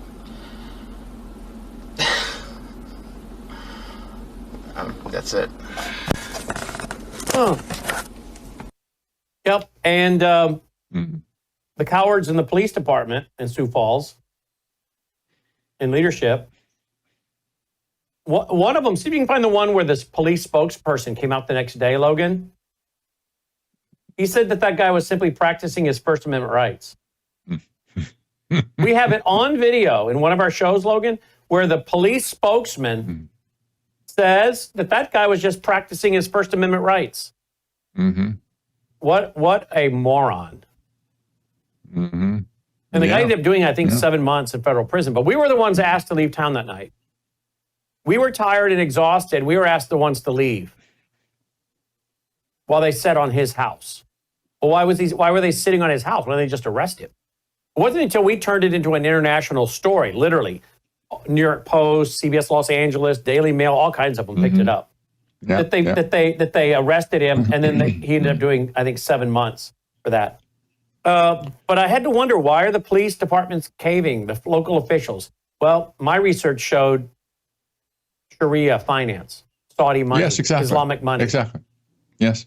So at the end of the day, most of your officials in your states, folks, or most officials in your cities, if you're highly dominated by Muslims, they don't work for you, the taxpayer. They work for their Islamic masters. Okay? And I have to wonder how many of them have converted to Islam. I'm starting to question whether Tucker Carlson's converted to Islam at this point. I think it's a fair question. But how many of these elected officials have actually converted to Islam? I think Annie Cyrus will have something to say about that. Probably. Exactly. Well, and you've got the Saudis. Wasn't it the United Arab Emirates where they had that conference on world government? So clearly the Muslims are making the play for world government. They are, but in particular, they're talking, the big thing that they want is Sharia finance, fintech. That's it. That's their part of the industry.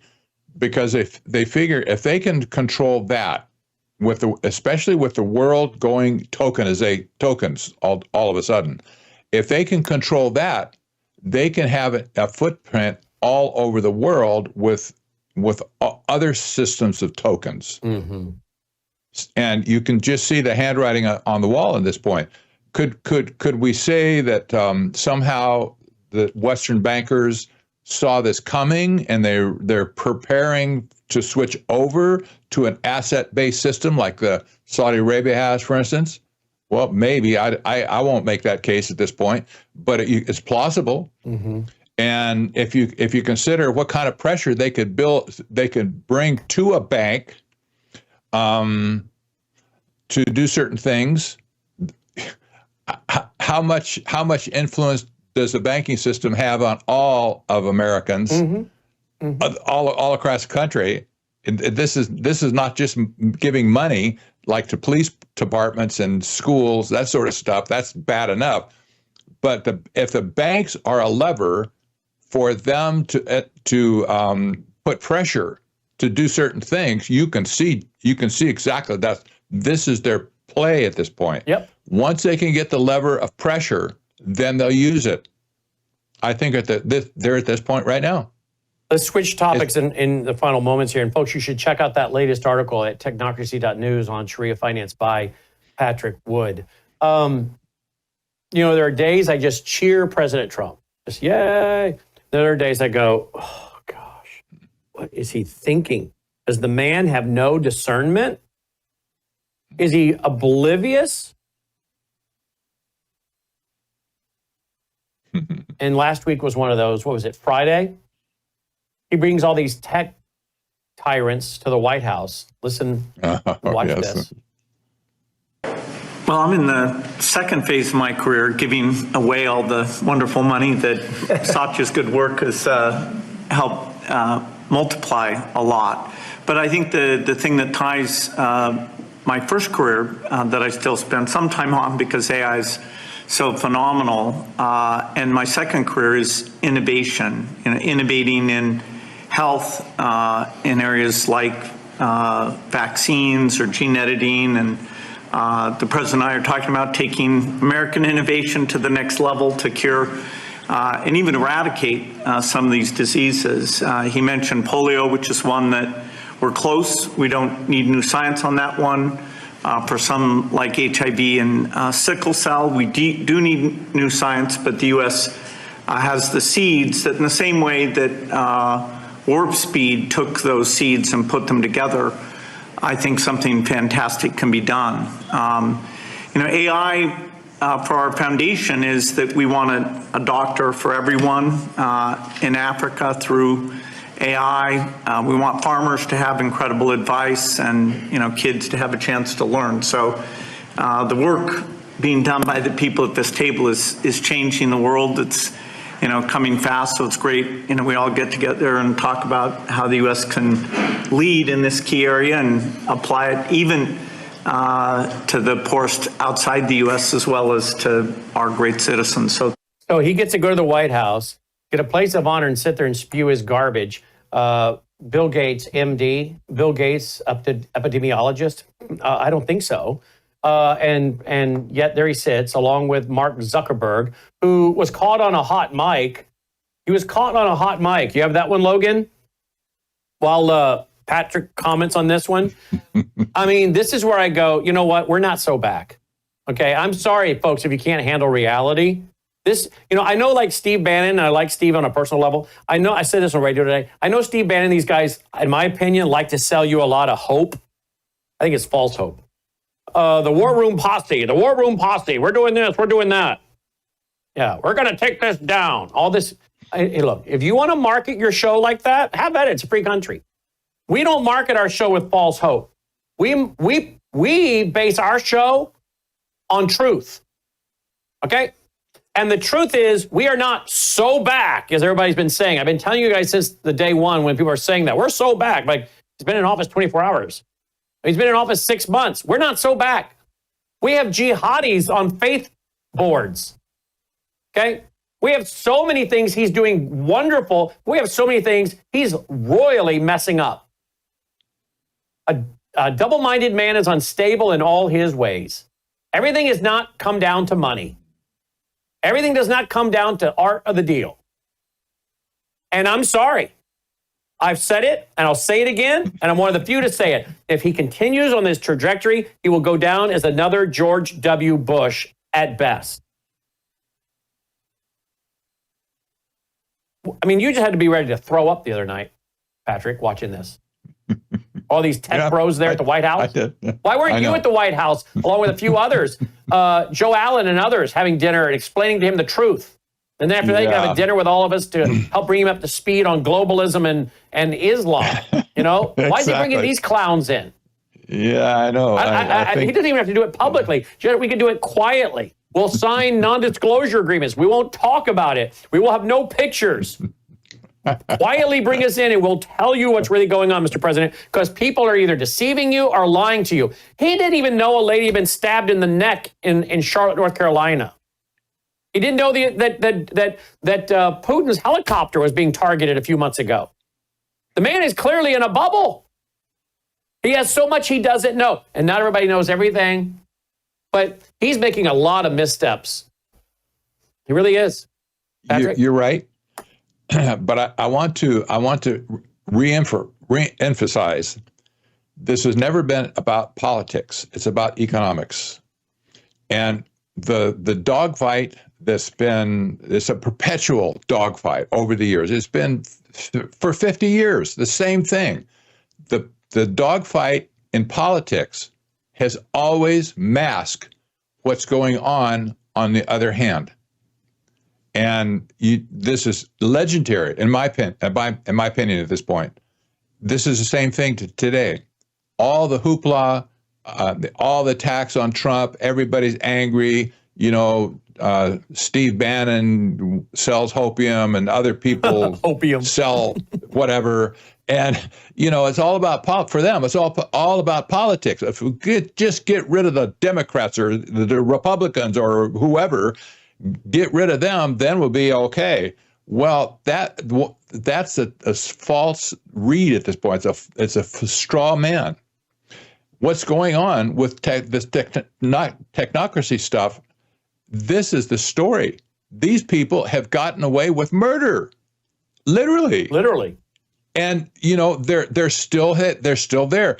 Who was in charge in that meeting? Was it President Trump or was it these oligarchs? Who has the power there? Not really the president. I'll tell you. I guarantee you. Some of these together, these oligarchs. I think I saw a statistic like that represents like 60% of all the American wealth, and just the billionaires, almost the trillionaires. If Elon Musk was there, he would have added another $500 billion dollars. Who has the power in that room? It's not the president. I'm sorry. No. It's not. And again, I hate to tell you this, yes, audience, but there are all the signs God is judging this country and giving us over. The invasion. I mean, someone bring me a copy of my book, please. Bring me a copy of my book, Grave Influence. Is there a copy of Grave Influence over there? If not, folks, you don't need to buy it. Just go to worldviewtube.com. Worldviewtube.com. A little short, fat book. The one down the bottom. Go to worldviewtube.com and then go to the vault and look under library, and you'll find all my books there as MP3s, or audiobooks, but also as what do you call them, PDFs. I don't have one of my own books, my own library over there. Oh, we have to remember to rectify that, won't we? All right, let me go to the ebooks, because I want to show Patrick something here that he knows and have him comment on this as we conclude with him tonight. Go to the ebooks over there at Worldview Tube, and I'm trying to bring it up here, but there we go. All right, now let's go to Grave Influence. And we're not Israel. America's not Israel. But there are only so many ways that God can judge a nation, right? And when I look at what's going on in America, I think, wow, these are certainly signs God's judging America. Look at this, page 49 on grave influence. Deuteronomy 28. God says he'll be judging the nation of Israel because they would continue to disobey him. He would deny them prosperity and abundance, both in regard to their economics as well as their agriculture. Verse 24 describes drought. Many states in our country have been dealing with drought over many years, of course. Verse 20 describes confusion of heart. Many Christians today are Americans mixing Christianity with paganism. Loss of homes. Starting in 2008, Americans began experiencing historic home foreclosures. Now people can't even afford a home. 38, you'll carry a lot of seed out, but bring a little in. So he's talking about your crops. Now China owns a bunch of our land. Speaks of illegals invading you. Study shows that Americans are spending $346 billion per year. That number's low now. Leviticus 26 says, I'll point terror over you. We just had a guest tonight warning about massive terrorist attacks coming to the country. I'll break your pride of your power. We're not a superpower anymore. I'm sorry, folks. America doesn't rule the world. As much as Donald Trump wants to try to dictate to other people, America is no longer an economic or military superpower. Famine. Hard to imagine America, but they know how to get a hold of our just-in-time inventory. That was in verses 20 and 26 there of Leviticus 26. They also speak, verse 22, of extreme economic distress and again, invasion of enemies, destruction of our cities, verse 31. Then you go to Romans 1 and all the signs that God is giving over our country. I'm sorry, America's not back. America's under judgment. I think we're at a tipping point. We're going into the New World Order. And someone said today, emailed and said, well, if that's what you believe, Brannon, then why are you on the air? Well, that's a very foolish question. Because nowhere does it say we're on the air to make America great again. That's not my life's mission, to make America great again. My life mission is to go ye therefore into the world and make disciples, baptizing them in the name of the Father, the Son, and the Holy Spirit, and teaching them how to live. That's biblical evangelism and discipleship, biblical worldview, applying all areas of the Bible to all areas of life. And so why am I still on the air if I believe America is being judged at a tipping point? Because evangelism and discipleship. How shall we now live through these times? How shall we live? What is the role of the church, even in times of God's judgment? God's looking for, I believe, people that will speak truth in this dark, dark culture. And many are seeking truth. And many will come to be believers in the Great Tribulation. The Bible says so many becoming believers, you can hardly number them. That's horrific, horrible times like the world's never seen. Yeah, look at all the people becoming Christians. You see, even in the worst days of America, it could be the best hour for the church if the church will just be the church. And I'm sorry, I appreciate a lot of what Donald Trump is doing, but we're too far in now. I can see where he's going. America's not back. We are not going to restore the republic. That's clear. We are heading into not the golden age, but a very dark age where Islam is growing. It's rampant. We're going into digital technocracy and tyranny, and people can sell you, as he said, hopium, and you can be disappointed and not know how to respond and be left discouraged and despondent. Or you can have someone like me tell you the truth. And some of you may get angry and turn off. Then the program's not for you. We're like the Marines, the few, the proud.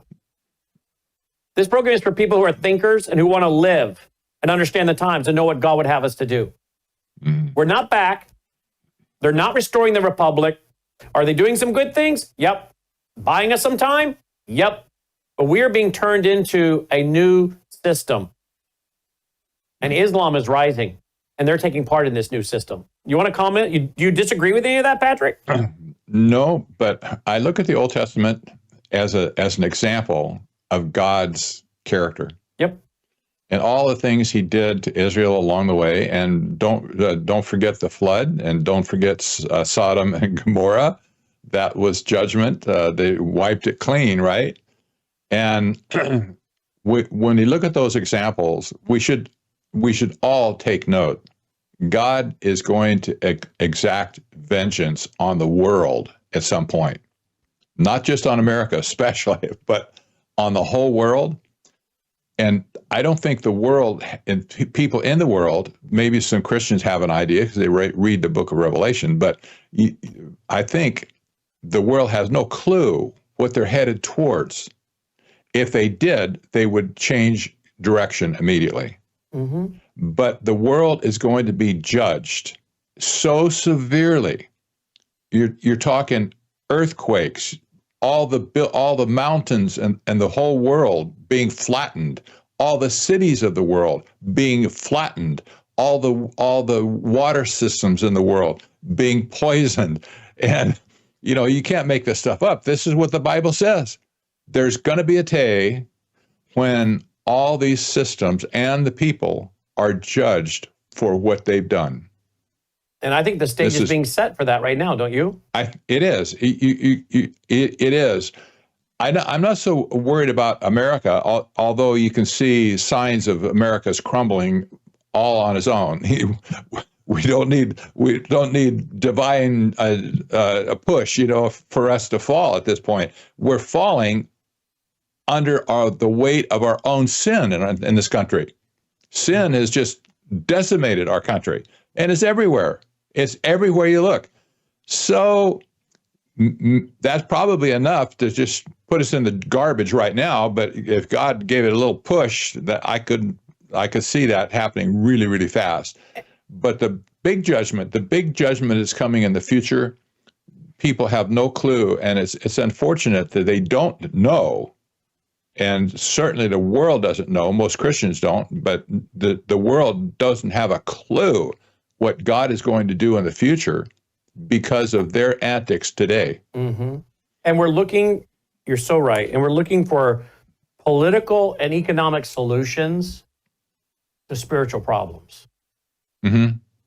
We're looking for political and economic solutions to spiritual problems.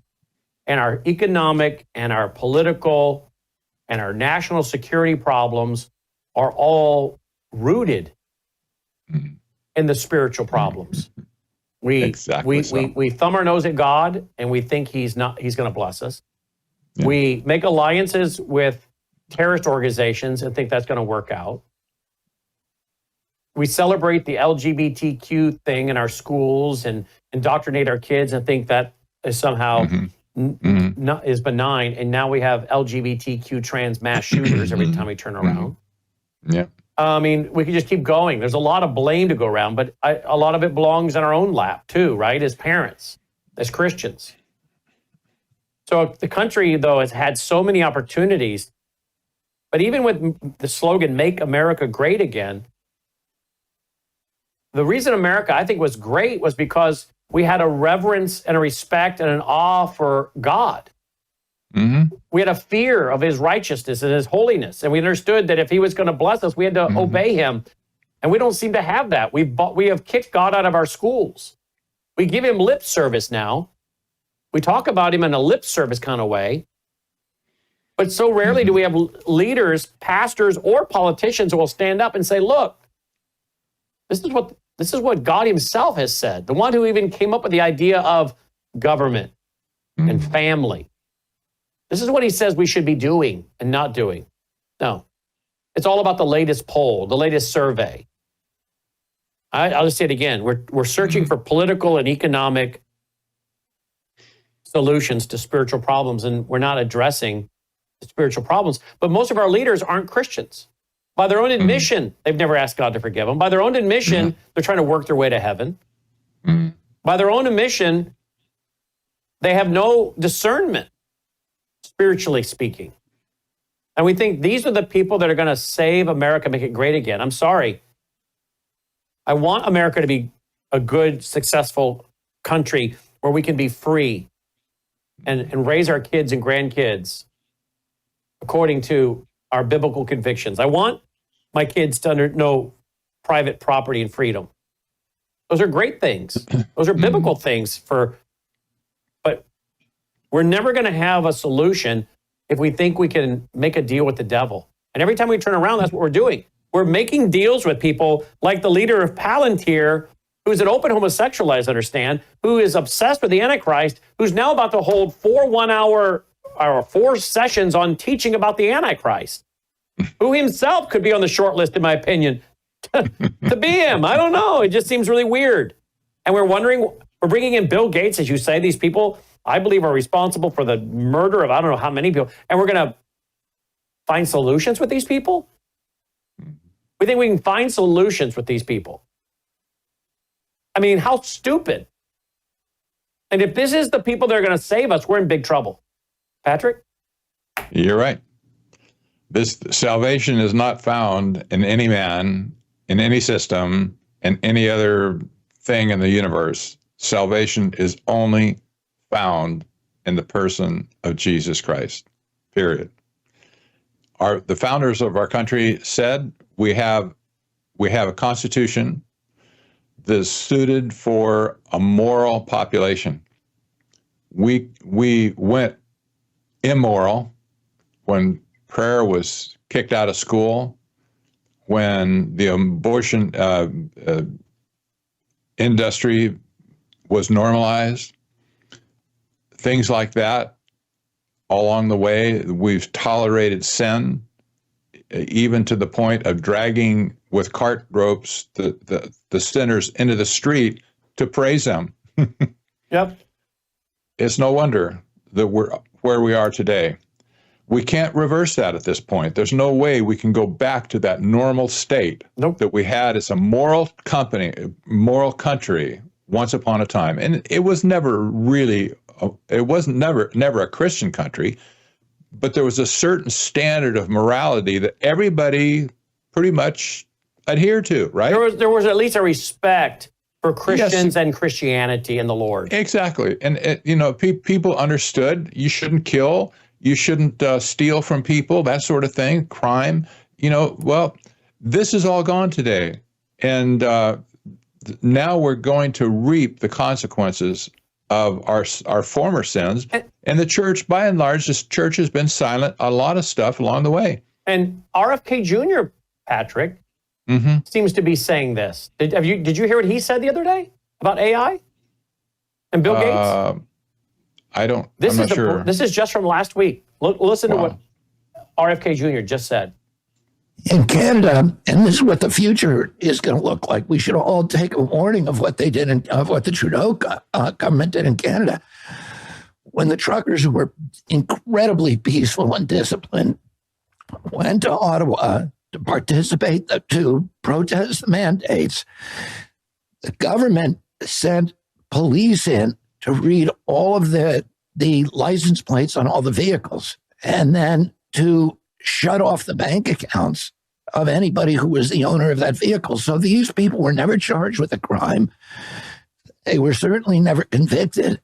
And the government was able to punish them by shutting off their lifeline, shutting off their capacity to buy food for their children, to pay their mortgages, to pay tuition, and to do it without any due process or democratic participation.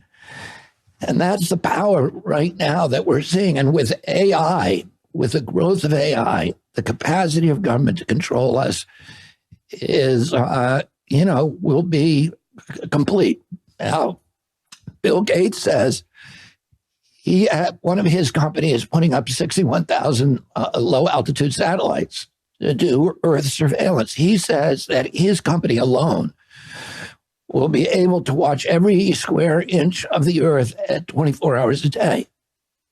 So, the capacity of people to escape that kind of surveillance and to live, free lives is going to be the power of it. What we're creating is this kind of turnkey totalitarianism. Or the next totalitarian regime that steps up and really wants to clamp things down. They're going to have all of these mechanisms in place like no regime has had it in human history.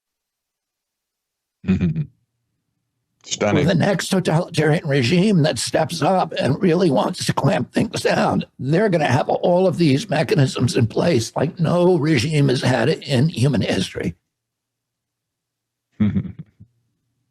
we're going to look back and realize that the Trump administration has set up the system to control every one of us. And that's his own Secretary of Health and Human Services. So all these people saying, oh, you're just being anti-Trump. No, I'm being pro-America. I'm being pro-freedom.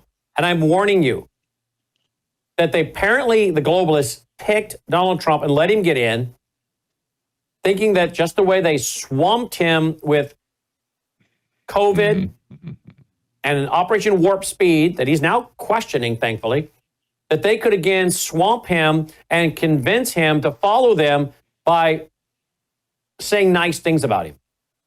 Apparently, Donald Trump is one of these guys that really has, like Bill Clinton, the strong desire for people to love him. He really wants people to really, really like him. And maybe they have figured out Donald Trump's weakness.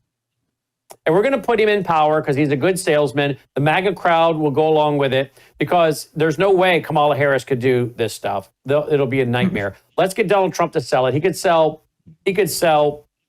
anything to anybody. And we'll just say nice things about him so he feels loved and appreciated and respected. And he'll go along with us because he wants to be a part of our club. And we haven't really let him be, but we'll let him be a part of our club. And he'll do what we tell him. And that's what I think they're doing. And here you have RFK Jr. saying the very same thing we've been saying several weeks ago. We're going to look back and the Trump administration will be the ones that put in the system that has robbed us of all of our freedoms. The way George W. Bush put in the Patriot Act. Yep. Patrick? By the way, this was all conservatives that did it to us all over the years. It wasn't the Democrats that did it to us, but conservative presidents and administrations. For some reason, the technocracy oligarchs can get more done in a conservative environment than they can in a Democrat or liberal environment. Mm-hmm. That's just a fact at this point. 100%. Mm-hmm. All right, guys, read his brand new article. It's at technocracy.news, technocracy.news. Own Nothing, the Great Islamic Finance Convergence. Patrick, as always, it's great having you with us. My pleasure. I'll always be there for you. Thank you for what you're doing. And again, you bet. Patrick, we're here to proclaim the gospel and teach people how to live. And we are here to offer them hope, but not hopium, right? We're here to offer them the hope of Christ, salvation in Christ alone, and the hope of God's glorious victory over Satan, the Antichrist, the false prophet, and all of his evil followers that we see in Revelation chapter 19. So we're giving you hope, but I'm telling you, in the midst of the hope, we have to understand reality. Reality is, folks, we have been told America's back. We're going to make America great again, while they're using conflict and stories and things in our culture to distract us, to not really see what they're doing. But like so many of you get it. So are we offering hope? Yeah, I just explained the hope we're offering. But we're also offering reality. So we have a job. We have a job, and we're doing our job. This is what the Bible's called for us to do, right, Patrick? Yeah, that's right. That's right. Hey, how about let's make the church great again? That's a good. We need to do that. That's for sure. Oh wow. Well, you'd have a lot of so-called pastors out of a job because they'd have to go. You know, if we got rid of the politicians and the pastors, quote pastors. We that'd be a great start, wouldn't it? It would, and some of them are just hanging on by a thread. They want to. I sense some pastors kind of want to get away from all the namby-pamby stuff and tell it like it is, but they're afraid that if they speak the truth, their people will leave them in flocks. I don't think that's true. Honestly, I think the people want to have the truth. Don't blow smoke at me. Just tell me the truth, and I can deal with it. Well, our numbers are going up. Our numbers are going up as a network. Yes. Why? I know, so we're not like Steve Bannon here telling you how the war room posse, we're coming, we're going to do the. We're not selling you hopium. I love that. That's great. We're telling you the truth, rooted in the Bible. Our numbers are going up, up, up. Yes, indeed. Yes, indeed. Technocracy.news. All right, guys, thanks for watching Patrick, as always, and reading his stuff at Technocracy.news. And, of course, every Tuesday and Thursday, Patrick and Logan have their program, Technocracy.news, at 6 p.m. Central, guys, 7 Eastern, Tuesdays and Thursday. We'll be right back with Annie Cyrus right after this. July 6, 2005. This is Tom Harper. Man figures plankton stopped his rare cancer. We got more of a response from this from our viewers than anything else you and I have ever discussed. Tom Harper, 20 years ago, he had mesothelioma, deadly lung cancer, was given weeks to live, and he just intuitively started to eat the phytoplankton out of his fish tanks because he fed the phytoplankton to his shellfish. He was a shellfish farmer. And when he went in for the surgery, the surgeon came out of the operating room and told his family, I have not ever seen anything like it. The cancer is benign, and Tom Harper lived for years. He retired in Hawaii. We're not making any claim. Here he is in his own words. Started on a daily routine of just taking a bit of paste, putting it in my mouth, and wash it down with a drink of water. Within about 10 to 15 days, here I am, less pain in my back. I knew that something was going on, so I just kept eating half a teaspoon of this paste a day. I was booked to go for surgery in Victoria where they were going to do what they call a talc treatment. They went in there to have a look, saw something they never seen before, took 11 sites, sent them away for biopsy. I got the news back. Everything was benign. They just did not know what to make of it. Everything was absolutely clean. And I've tried dieting all my life because I'm a diabetic. If it's a coincidence or not, I don't know. My blood sugar started dropping. My weight started falling off. Here I am, no longer requiring insulin, and I was taking 88 units a day of insulin. I can eat just about what I want in moderation, and I have no elevated sugar levels, and I feel fabulous. People, you hear the word cancer, and they want you to be instilled with fear. Cancer is nothing but a profound failure of the immune system. And what happened with Tom Harper is the phytoplankton is microscopic. It's God's microscopic food. And the Gadatiana is the most nutritionally comprehensive strain phytoplankton in the world. David Hunter studied phytoplankton for 20 years because he worked for Tom Harper, and he was there in person and witnessed Tom's recovery. It's about getting pure nutrition inside your cells. And what happens, your body balances again or goes back to homeostasis. And when your body is pH balanced or in homeostasis, disease can't grow. It is literally microscopic, pure single cell plant food with protein and omega-3 fatty acids, omega-6 fatty acids, with amino acids and vitamins and minerals. 1 scoop a day. There's 90 billion plant cells in here just for everyday nutrition and energy and, cognitive support, because this is God's pure nutrition. Go to melissahousegpa.com today. Discover the science and learn more about the wonderful benefits of Gadatana phytoplankton. That's melissahousegpa.com. melissahousegpa.com.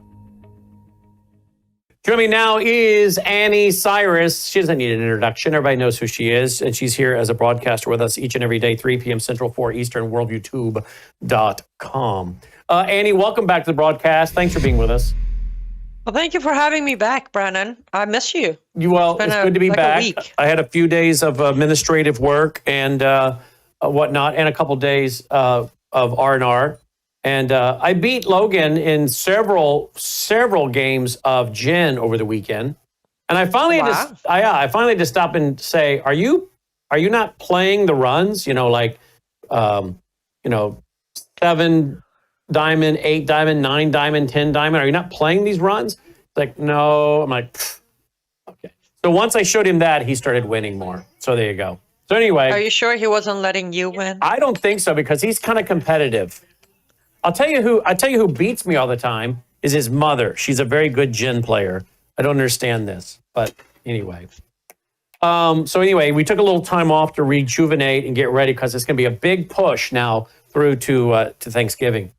All right, so very sad day in Israel today. We dealt with it with our reporter Aaron Lavarco in Israel. Several people dead. It looks like it may have even been an inside job I don't know if you're hearing this or not, but there was one report out there that this is eyewitness claims that the bus driver stopped at the station, got out, gathered his things, got on his phone, and disappeared just before the terrorists entered the bus and shot passengers at point blank range. I don't know if he knew or that's just all coincidental. A man on a bike allegedly arrived early to film the incident. All this unconfirmed and based on initial eyewitness accounts. But anyway, several people dead tonight, as we know, at least 5, 7 serious, 2 moderate, and 3 light injuries. And bystanders got involved. A lot of heroes there. Now, here in America, we've already discussed Dearborn Heights, first in U.S. with an Arabic patch for the police. So that's not a good sign. We saw the NYPD last week showing people with their hijab-wearing officers how to fold the hijab and put it on. And now in Texas, we've played the video, just a little bit of it, but now I want to play the full video. We have an imam going around telling everybody time to comply with Sharia. And Annie's going to talk about that and more. Here's the full video. Here we go, guys. This is the beginning of the campaign. We're serving notice to America and the world that it's time. Enough is enough. The Muslims, the people who call themselves Muslims, should not be selling haram in their stores. The pork, alcohol, and the gambling, it needs to stop. And this is a sample of the signs that we'll be using to demonstrate as we launch this demonstration on, is that we are giving dawah. We're giving dawah to the people, and the more dawah that we give, the more people accept Islam. And the more people accept Islam, the less demand there will be for stores just like this that don't have any rules, no limitations of what they sell. So we're going to launch this. Beware, everybody. We're coming after you. Assalamu alaikum rahmatullah. Assalamu alaikum. Brother Mu'min, I remember I told you I was going to come back and see. I was so happy to see a Muslim. I'm always glad to see a Muslim, especially one with a beautiful name, Mu'min. SubhanAllah, a believer. What I wanted to, the information that I have for you is that this is the United States of America, and here the law protects people no matter what they want to do honestly, okay? However, as Muslims, we have an obligation to uphold the deen of Islam and do everything correctly according to the deen. And we don't get desperate to try to do anything haram, right? Okay, this store that you manage here, and by you being Muslim, it has haram products here. It has pork, alcohol, and gambling, which is against Islam. Okay? Now, I don't have a right to stop you, but I just want to let you know that as a Muslim, I'm obligated to teach the people in the neighborhood correctly, because we give a lot of dawah, and many people around here are attracted to Islam.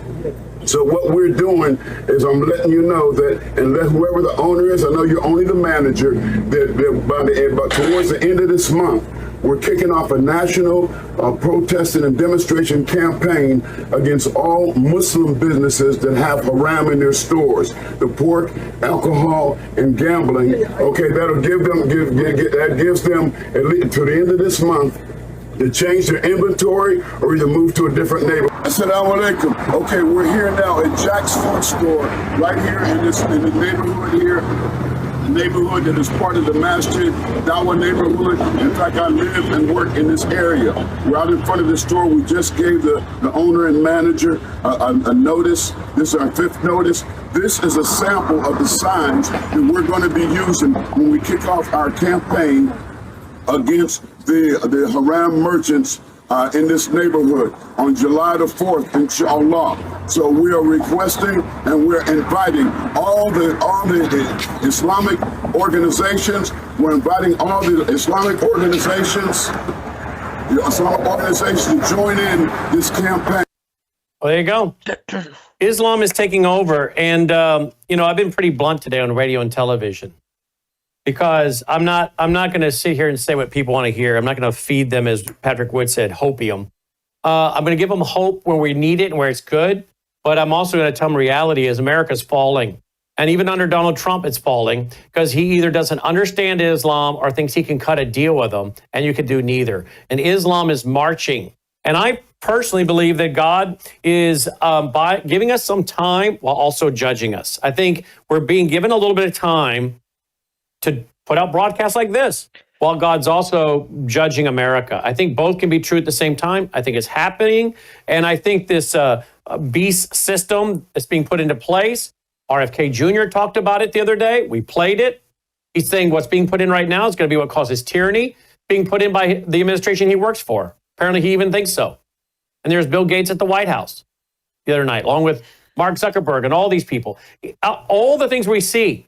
And yet people say, oh, America, we're so back. No, we are continuing to deteriorate. The economy is deteriorating. Islam is spreading.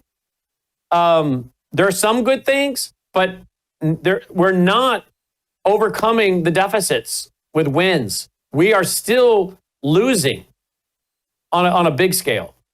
Would you agree? Absolutely. I actually closed my show earlier today on your network, Live Up to Freedom. I closed it by a final warning of in 10, 20 years, you probably won't find me on air, but remember my voice saying, I tried to warn you. You were too busy to listen. At this point, I don't think Americans are even listening anymore. They have become so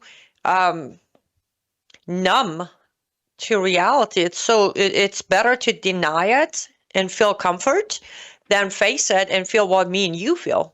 The urge to fight, the urge to inform, and possibly putting themselves in danger. That's my take. Everywhere you look, originally, as you know, I actually sent you the link when the police patch in Dearborn Heights came out on Thursday. I actually wrote about it, published a Substack, and I started with something I almost never do, which is I told you so. Because 9 years ago on a 5-minute video, I warned people that these itsy bitsy pieces of puzzle of Islamization, one of them is force of Arabic. They have to force Arabic, just like they did to any other country they conquered. 9 years later, there you have it. Mm-hmm. They make history. What kind of history is it, Brannon? They make history in America for first ever two-language police patch, and that is Arabic. Not Chinese, not Japanese, not a Spanish. A lot of Americans have complained about, whenever I call my gas company, it's like for English press 1, for Spanish press 2. Why do we need to press 2? You heard that. Now we're okay with press 3 for Arabic? We're okay with that? Or better yet, wear the patch with Arabic language, the only language in the whole world that is attached to a requirement. Which on my show, I went over the evidence. It is on the Substack, but it is required to recite Quran in Arabic. It is perfected book because it was sent down in detailed Arabic languages. All of those verses and hadith and reliance is on that Substack. You're supporting a language that is not just a language. It is not cultural. It is a key to a cult. And we're all okay with it. Mm-hmm. And now, as far as this imam walking around and warning, supposedly, what kind of warning is it that you have until end of the month to change your inventory, or you're going to have to take your store to another location? That is not a warning. That's an ultimatum. We got to pay more attention to the words they're using and then what they're saying in between, or what they're not saying. We've been warning people that when they build a mosque, that area has been conquered. And then when it's conquered, it has to become 100% Sharia obedient area. There you have it. You just saw that imam doing what we've been telling people it's going to happen. Yep. And apparently, did I read that the epics at that epic place is now going to be flying some other flag? Did I read that somewhere today? Have you read that? You mean Epic City? Yeah. That's going to be flying some of the. I think they're flying the Palestinian flag, or going to Palestinian Pakistani flag. They're also going to do the green background, which is the Islamic color, with the writing of Arabic, Muhammad Rasulullah, meaning Muhammad is Messenger of Allah. That one is also going to be flying, which you see it on 99.9% of Sunni, Shia, or Wahhabi mosques. That's the only one. Well, basically, ISIS took that and changed the green to black. So it's going to be ISIS-looking flag, but the background instead of black, it's going to be green. Now, I want to That's all I know of. Mm-hmm. So it doesn't seem like Greg Abbott's doing much to stop that. A lot of talk, no. a lot of hot air down there. Now let's move on to Tucker. I want to get your take on Tucker. He said One second before you go to Tucker. Yeah. Two things. Well, as much as I do pick on Abbott, Did I say his name right? Yeah, Abbott. Yeah, Abbott. But here's the thing. When the DOJ, Trump administration DOJ, drop all investigation on apathy, what is there for Abbott to do anymore? Well, that's true. Yeah, that's true. All right, I just want to add that. That's a very good point. Here's Tucker. No one can plausibly claim that a Christian family are in Hamas. Okay, so like what? Tell me, you can't claim that they're in Hamas while simultaneously claiming that Hamas is, group of jihadis. They're Islamic extremists, which they also claim constantly. Which I don't know if that's true. By the way, it seems more like a political organization. But whatever it is, they're telling us constantly. Hamas seems more like a political organization. And this is the same guy that says now he would offer condolences to bin Laden's family. I almost want to say that I have no idea what he just said. No, I know what he said, but my brain cells are dying trying to make sense out of what he just said. So some people constantly claim Hamas is a Islamic terrorist group, but then Tucker thinks Hamas is just a political group. Wouldn't that automatically give us the conclusion that Islam is political instead of a religion? If his take of what he's watching is political group, then therefore he should admit that Islam is not a religion, but a political cult or a military cult. He just said that in his own saying. And yes, I know when somebody dies, you want to send them condolences. It doesn't matter who they are.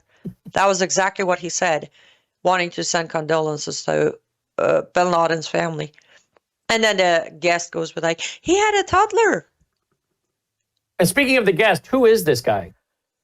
I actually put a short report on him because he was recently fired, and that's why he is on Tucker Carlson's show. He has a long history of involvement with federal government, but recently under Trump administration, another unvetted person hired. How many more of them are we going to find? He's an Iranian American. So proud of my fellow Iranians. He was a contractor by the government to be the liaison, let's say, the PR liaison of Palestine-Israel issue. The reason he got fired, this is confirmed, that he decided on one of the letters, one of the press releases, change the wordings. I believe one of the wordings was he wanted to say, we don't necessarily agree with forcefully moving Gazans, which was not part of what was approved. And then he also wanted to send condolences. Apparently, this guy loves to send condolences to the families of the journalist that was killed by Israel, who was part of Hamas. So on that note, he was fired. He came out claiming that I was fired because I don't give in to their pro-Israeli narrative without facts. Who do you think is going to call him first? Tucker Carlson. You're pro-Palestine, anti-Israel. Come on my show. Let's spread as much propaganda as we can. So that's how he ended up on Tucker's show. But his background, again, Iranian American, Muslim, extremely pro-Hamas, pro-Iran's regime. You name it, he is. I'm actually working on a piece on him. Now he's becoming famous. But and a long history of serving in different departments of federal government, either contractor or actual direct hire. And now he's fired, and he's very upset that he was fired. So he's making noise. And Tucker, as always, gave him a microphone, and I had to torture myself and watch the whole thing. I don't know if this one was worse or the interview with Iran's President Pezeshkian. Well, equally filled with lies and propaganda. And yet, watch how many people in the so-called America First movement continue to love Tucker. Oh, we talked about it last time I was on your show. He's not going to lose support. Here's the thing, Brannon, I'm going to say it. Most Americans are not seeking the truth, okay? They're not seeking God. They're not seeking even his kingdom. Most Americans are seeking popularity. They want to be part of the club. The bigger the club, the more they want to be part of it. Tucker Carlson, Candace Owens, Sean Hannity, you name it. They want to be part of it. They will watch, like, and chit-chat on their little group chat over there on the live stream, cheering their hero. They're not even listening. I promise you, half of those views, you ask them what was the topic, they don't know. They just want to belong to that club. That's why they don't lose support. They're very good at boycotting the left, but their own guy, there's no boycotting. There's no walking away. Even if they sit there and lie and speak devil's words. Because that's what he did. Yeah. On this last one, that's what Tucker did. His mouth is moving, but all you hear is the devil. Well, I said Evil a year ago, words. September 6, 2024, I said Tucker Carlson has now become a tool of Satan. Almost a year to the day. Now look what he's saying now. It just keeps getting worse and worse. Now here's an interesting article by you over at liveuptofreedom.substack.com. Here's a former Muslim from Iran writing an article, Imagine the World Without Israel. Tell me about that. What made you write that article? What made me write that was, Brannon, I am genuinely, spiritually, I am exhausted.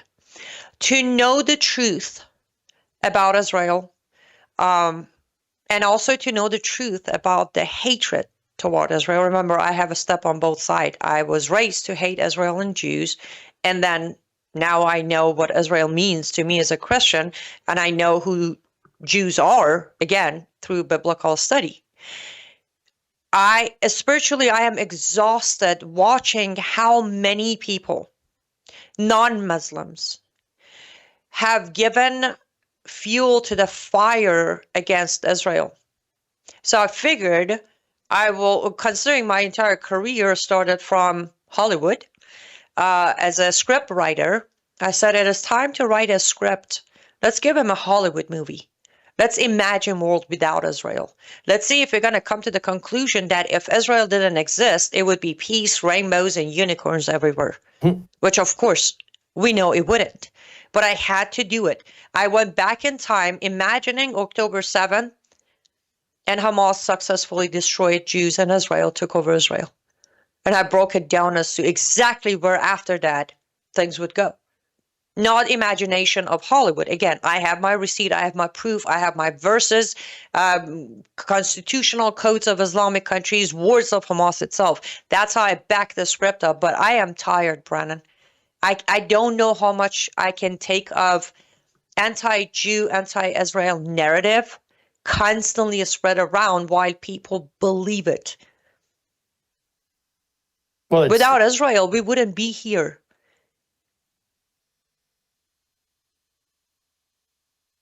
The Calendar of Conquest by Uma. Okay. Yes, that is a new thing. I have added a few new projects for your audience to know. So every week on Sunday, you will receive a calendar that will recap every major jihadist Islamic attack anywhere in the world within that week from the beginning of time until 2024. Of course, because we're just in 25, it won't be covered. I figured this way, Brannon, you know how our memory sometimes doesn't serve us because it's more comfortable? I feel like people need reminders. Look what happened last year or year before that or 100 years ago today in the calendar of Ummah, which is the Islamic society called Ummah. So every Sunday, those who are subscribed to my Substack will receive an email with the detailed information of what happened in that week in jihad, basically. I don't know if it's going to help anyone, but I pray it does. Well, and People here we need to are. remember. And you can find that, folks, at liveuptofreedom.substack.com. We had Matt tonight on, Matt Tardio, and he's a former Special Forces guy. And he was saying tonight what you've been saying for a while, that we're going to get hit in this country with multiple shooters in each target group, hitting soft targets in one day. He's very concerned. And here we are on the week of anniversary of that solemn day, 2001, 9/11.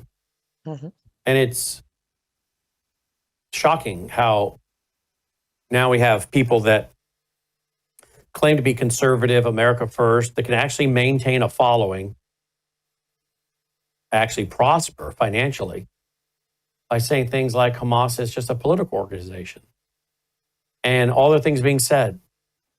What do you make of what Matt is now joining you and others in saying?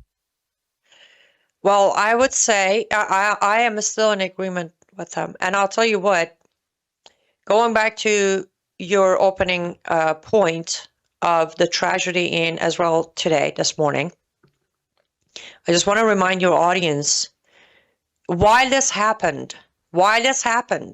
President Trump was putting out a Truth Social post saying, "This is your last warning, Hamas, you better take my deal." This man still thinks there is a way of making deal with these people. Israel came out and said, okay, we accept the terms. The terms are not publicized yet. Nobody knows what the terms are. One thing we know is immediate release of hostages. If you remember, this was mentioned about a month ago, the deal that never concluded. It also has the 60-day expansion for Hamas to disarm. And Hamas is saying we might consider it. In the morning of it, more innocent people die. We're buying 60 days after 60 days after 60 days for Hamas to shed more blood of innocent people on both sides. And we are comfortable to call our leader a great man who's achieving peace. Make that make sense to me, Brannon. How do we not see the entire setup of how many people have died in Gaza and in Israel since January 20th until today? Hundreds, 200, 1,000. And this all happened, why? Because our administration wants to make peace. Our administration wants to buy a ceasefire. Our administration wants to disarm Hamas. We're not going to make it happen. What we're doing, while our administration is distracted over there, instead of stepping aside and letting Israel finish the job with Iran, with Hezbollah, with Hamas, with any of them, and pay attention to what's happening here, we're distracted over there as they're importing more of their sleeper cells into America. They're making sure all the ties to the CCP and IRGC is in order, and cartel members are delivering what they promised. And when we get hit, they will trip over each other to get to microphones to say this had nothing to do with Islam. Mark my words, when President Trump will say, we have great Muslims in the White House. Look at my table of faith. 2 officially, criminally charged and convicted jihadists. Oh, wait, I wasn't supposed to say that. Jihad means inner struggle. Look, he's trying to get to the gym. It's time for Americans to realize that no administration is going to protect us genuinely. They won't. They don't worry about the next bomb and the next terror attack. Actually, if you don't mind me plugging, if you're not subscribed to my Substack, you may want to make sure to be subscribed before Thursday, September 11. A very different type of Substack is coming in that day regarding September 11. I think it might possibly wake a lot of people up that until recently I have always said our biggest major threat is Islam. But I have come to realize that's not true. What is it? It's us. Yeah. Americans. Apathy, we are the biggest threat. Apathy, passivity. You know, people don't know what they don't know. I get it. But today there are so many opportunities to know the truth and understand it. And so many people try to get folks to watch the show and and they say, my family and friends, they don't want to know. They're like, we don't want to know. I don't remember the exact number, but isn't this mentioned in the Bible? And my people will perish for lack of knowledge. So I'm not surprised. Let me add one more thing, and I'm sorry if this sounds like so much a promotion. It's not. I have gone out of my way, Brannon. I've started a new project. It's called Annie Time of the Day.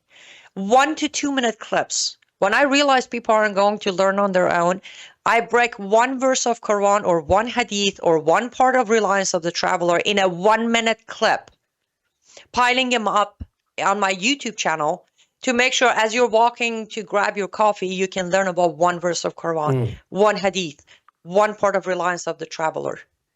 Now, a year from today, at least my subscribers on YouTube cannot claim they don't know. That's right. If they claim that, is that that's why I said 10, 20 years from today, hear my voice saying, I tried to warn you. That's all we can do, Brannon. Well, you know that Logan says, Logan, you listening? Logan says that the videos, after we go off the air, they get the most traction right now, are ones on Islam. So for some reason, there is a segment in the conservative market, the Christian market, that's very interested in learning more about Islam. He says right now those are some of our most viewed video clips. Right. That is encouraging. But the question is, how many of those views are sharing it with their audience? Mm-hmm. How many of them are posting it on their Facebook, not worrying about how many people are going to unfriend them for being Islamophobe? Mm-hmm. That's the thing. They are way ahead of us. I did it on my show, played a video, just a B-roll video. But Brannon, an influencer, a Palestinian Gazan influencer, who's on camera doing what? Propaganda, right? We're starving, they're not feeding us, whatever. He just had his grand opening in Gaza. He opened a Nutella bar. Oh, yeah. I think I actually have that. Yeah, we're being told they're all starving to death, and he's opening a Nutella bar. Logan loves Nutella, by the way. Did you know that, Logan? You do know that? They opened a might Nutella already bar. have the video because Thomas kindly played it on my show, so it might be in the system or not, or on the email. With all the money spent for free. Where's that coming from? Oh, that's coming from me. Hold on, let me turn that off. But yeah, they've opened a Nutella bar, Logan, in Gaza. And it's not they opened like some businessman, and a social media influencer opened it. How much money? I'm a social media influencer. I'll tell you what, I can barely, to be honest, I can barely pay my utilities from my income from my social media activities. How do you go open this store in Gaza? And if you look at the actual store, it is not some bombed down, half broken place. It's actually very modern, clean, fancy marble flooring store with all sort of fancy looking desserts and chocolates. So if people are starving so bad, which we know they're not, what is this influencer doing? Anybody who ever supported this influencer should be like, wait, why are you opening a business for yourself? Why are you not feeding the starving fellow Gazans of yours? Here it is. But that's the thing. We don't ask questions. Yes, there you go. The very fancy, cute little... How did they get that open if they're all starving to death? If no products are getting in, food's not getting in, how did they open a Nutella cafe? Right? Now, here's the thing. How are they even getting the product if all borders are closed? How are they receiving their inventory? And that was Sky News for those, which is a sister of Fox News. Oh, here we go. Look at this. Here we go. What's this guy saying? In English? Oh, he's the owner. He's the influencer. والجراح اللي بنمر فيها بقطاع غزة اليوم من وصف the news of the grand opening. But the guy is so skinny and emaciated. The poor man looks like he hasn't anything to eat in 6 months. Oh, I'm just kidding. Looks I'm sorry. like he hasn't had a haircut in years. Yep. Well, and look that's how the thing. fit he is. I thought they were all starving and walking around like skeletons over there. And again, I repeat, I want everybody out there who is an influencer, tell me how much money do you make to be able to open a luxury, not necessity, a luxury store business right here in America. Forget about Gaza. Yeah, when you join the wrong side and you spread propaganda and you sit there looking like that, telling people Israel bad, Gaza is starving, you get plenty money. Not from your supporters, not from your monetization on YouTube or Rumble. No, you get it from the funders of your bosses, just like Tucker and Candace and the rest of them. That's how you go from a Palestinian influencer to a Nutella bar owner in Gaza. And now, as you said, who's going to go in there? If everybody's starving and dying, who were those people inside testing different chocolates? Mm-hmm. But you don't see this video. Again, when I broke it on my show, I put the news out yesterday when it came out, but I'm like, how many people are talking about this? Who's even questioning it? Nobody. These are tough questions. We don't want to be mean. How dare you say Gaza is not a starving? Show this video. Switching topics real quick in conclusion. The tragic murder of a Ukrainian lady who came to America, stabbed in Charlotte, North Carolina. I guess no proof he's Islamic, but no proof he wasn't, right? Actually, that is proof right there. Every time the identity, religion, and skin color is not announced, know immediately they're Muslim. That's just given. Again, sometimes you got to pay attention to what's not being said. Except Muslim, when was the last time we didn't hear about who they are, what their name is, what their age is? If it hasn't mentioned it, if it wasn't said the white supremacist Christian, no, it's a Muslim. If it wasn't said the Orthodox Jew, olive skin, 27-year-old boy, no, it's a Muslim. Unless it was a transgender Islamic sympathizer like the Minnesota shooter. Otherwise, I'll take it as they are Muslim, Brannon. Seriously. I know I sound pretty sarcastic right now, but no, every time they don't mention it, that means they are either Muslim or they have ties to Islamic societies. And again, Ukrainian, I mean, who's the number one ally of Russia right now? With enough active members in U.S. Remember the guy who stabbed Salman Rushdie on August of 2022? American born to Lebanese parents who was a follower of IRGC and decided to go kill Salman Rushdie. Iran has plenty of that guy who will go kill anyone if Iran needs to do a favor for Russia. And then let's finally go to Kenya. A Kenyan national convicted of sex offender in Minnesota, former director at the Minnesota Department of Education. Listen to Liz Collin report. Our first stop is an address in Plymouth. It's the home of a convicted sex offender and former director at the Minnesota Department of Education, who Alpha News exposed in June, sparking an online firestorm over the state's hiring practices. Wilson Tindi, a Kenyan national, was convicted of sexually assaulting a sleeping woman in the Twin Cities after breaking into her home. Tindi pled guilty to the crime 9 years ago. A judge ordered his removal from the United States. But a federal judge ultimately ruled that Tindi's removal was not warranted. Tindi spent 18 months in ICE custody and then landed taxpayer-funded positions at 2 separate Minnesota state agencies. After our reports, Tindi's status has changed. We really have to go through, work with our legal team to make sure that the conviction would qualify for, removability from the U.S. So it did take us kind of a long time and a lot of research with help from our legal team, who are amazing. We did come up with a immigration charge because of his criminality. We do have, a warrant of arrest for him today. So, just praying all goes well and everyone remains safe during the arrest. So this isn't a random pickup on the street today like the media likes to portray? Right. Yep. It is not.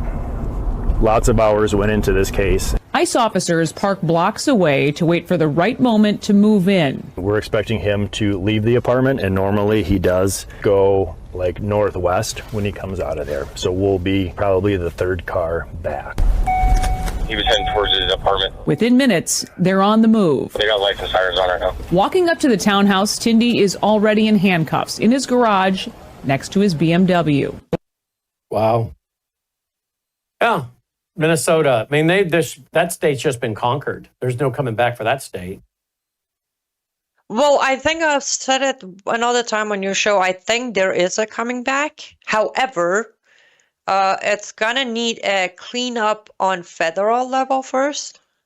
As long as the federal government is appeasing to Islam and Islamists, no. There's no coming back from Minnesota or Michigan or New York. And the rest of the states are going to be sold to Islam too.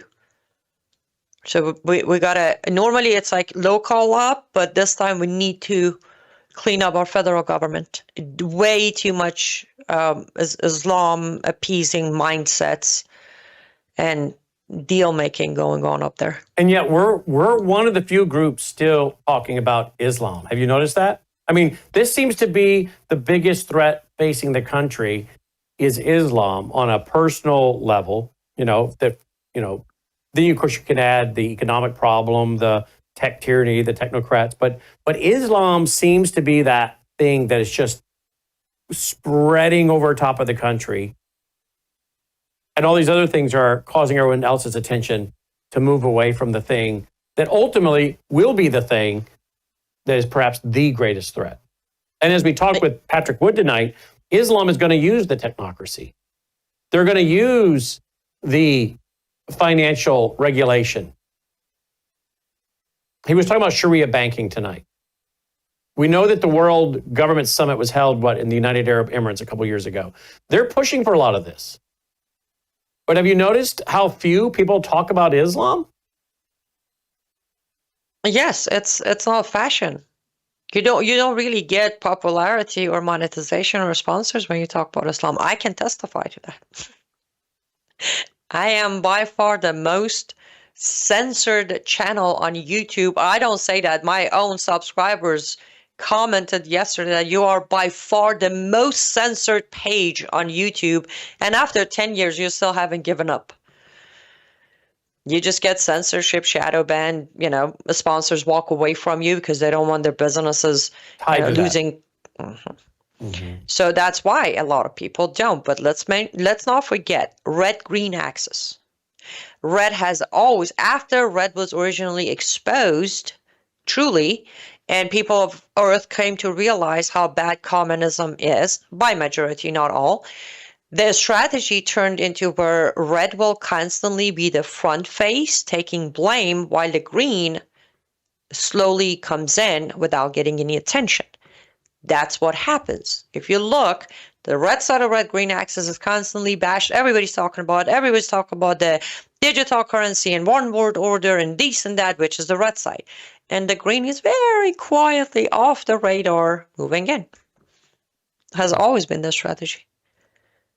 We're here to expose it, and so is she. liveuptofreedom.substack.com. liveuptofreedom.substack.com. As always, Annie, thank you for your analysis. Thank you so much, Brannon, for letting me bring it to you. Most people don't, as you know. Yep, absolutely. No, you're always welcome here, of course. Annie Cyrus, and she's also each and every day, 3 p.m. Central, 4 Eastern Standard.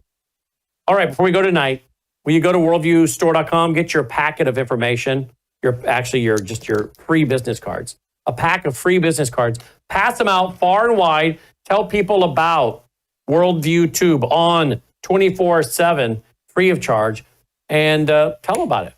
All right. Don't forget about our national conference coming up Friday night, October 3rd, Saturday, October 4th. Love to have you here in Collierville, live in the building with all the great speakers. Find full details at worldviewstore.com.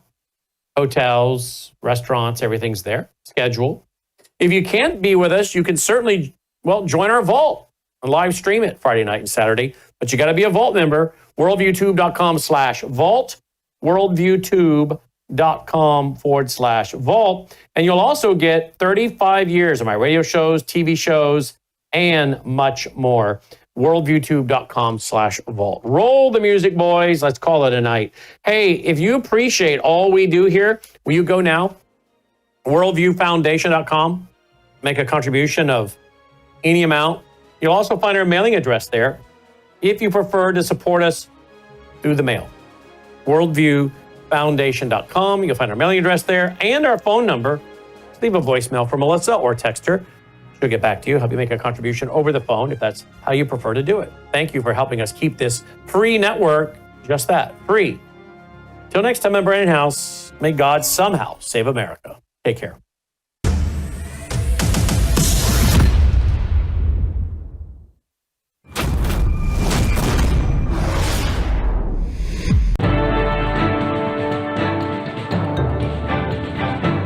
Faith, spiritual values, moral issues, government, economy, education, work, responsibility. What we think about these depends on our worldview. Now, VCY America presents Worldview Radio with Brannon Howse. Welcome. We are back here on this Monday, September 8th, 2025, Monday, September 8th, 2025. There is so much in the news today. There is no way we're going to get it all in to this hour. But of course, we'll pick up what we can tonight at Worldview Report, on Worldview Report, and on Brannon Howse Live. But we are going to go right away to our reporter on the ground in Israel, because there has been another deadly terrorist attack, in Israel by Hamas. Hamas is, according to reports, Hamas is claiming responsibility. But hey, folks, don't worry about it, because Hamas, Tucker Carlson told us, Hamas is just a political organization, folks. So don't believe what you're seeing on television of them killing innocent people on a bus, killing more Jews. It's just a political organization. It's not even actually a radical jihad organization, according to Tucker, I've lost my mind, I think, Carlson. Listen to this. No one. Well, maybe I should plug in the audio. Guys, got to get an audio link here. That's what happens when we go out of the studio for a couple of days. Everything gets unplugged, and then we have to plug it all back in. But Tucker is also saying he wants to he wouldn't have a problem offering condolences to the bin Laden family. Let that sink in, folks. Let that sink in as we're approaching, what is it, Thursday? It's coming Thursday? The 24th anniversary of 9/11, people jumping out of the buildings to their death rather than to burn alive. What is wrong with Tucker? I think we all know what's wrong with Tucker. But here he is telling us that Hamas, I think it's just a political organization, don't you know? No one can plausibly claim that a Christian family are in Hamas. Okay, so you can't claim that they're in Hamas while simultaneously claiming that Hamas is a group of jihadis. They're Islamic extremists, which they also claim constantly, which I don't know if that's true, by the way. It seems more like a political organization, but whatever. Whatever it is, they're telling us constantly they're Al-Qaeda. So it can't also be true that Christians are a member of Al-Qaeda. Sorry. Yeah. So then we know they're not in Hamas. So why did they get killed? Okay. Well, there's so much about Tucker. We'll get to more of that tonight with Annie Cyrus. And are you ready for the next terrorist attack, folks? Because something is in the wind. We'll deal with that tonight on Brannon Howse Live with a first-time guest. Something's in the wind. And a lot of national security guys and former are very nervous right now, maybe with good reason. Joining me now from Israel to deal with this latest terrorist attack by Palestinians. Hamas is taking credit, according to news reports. People are dead. Many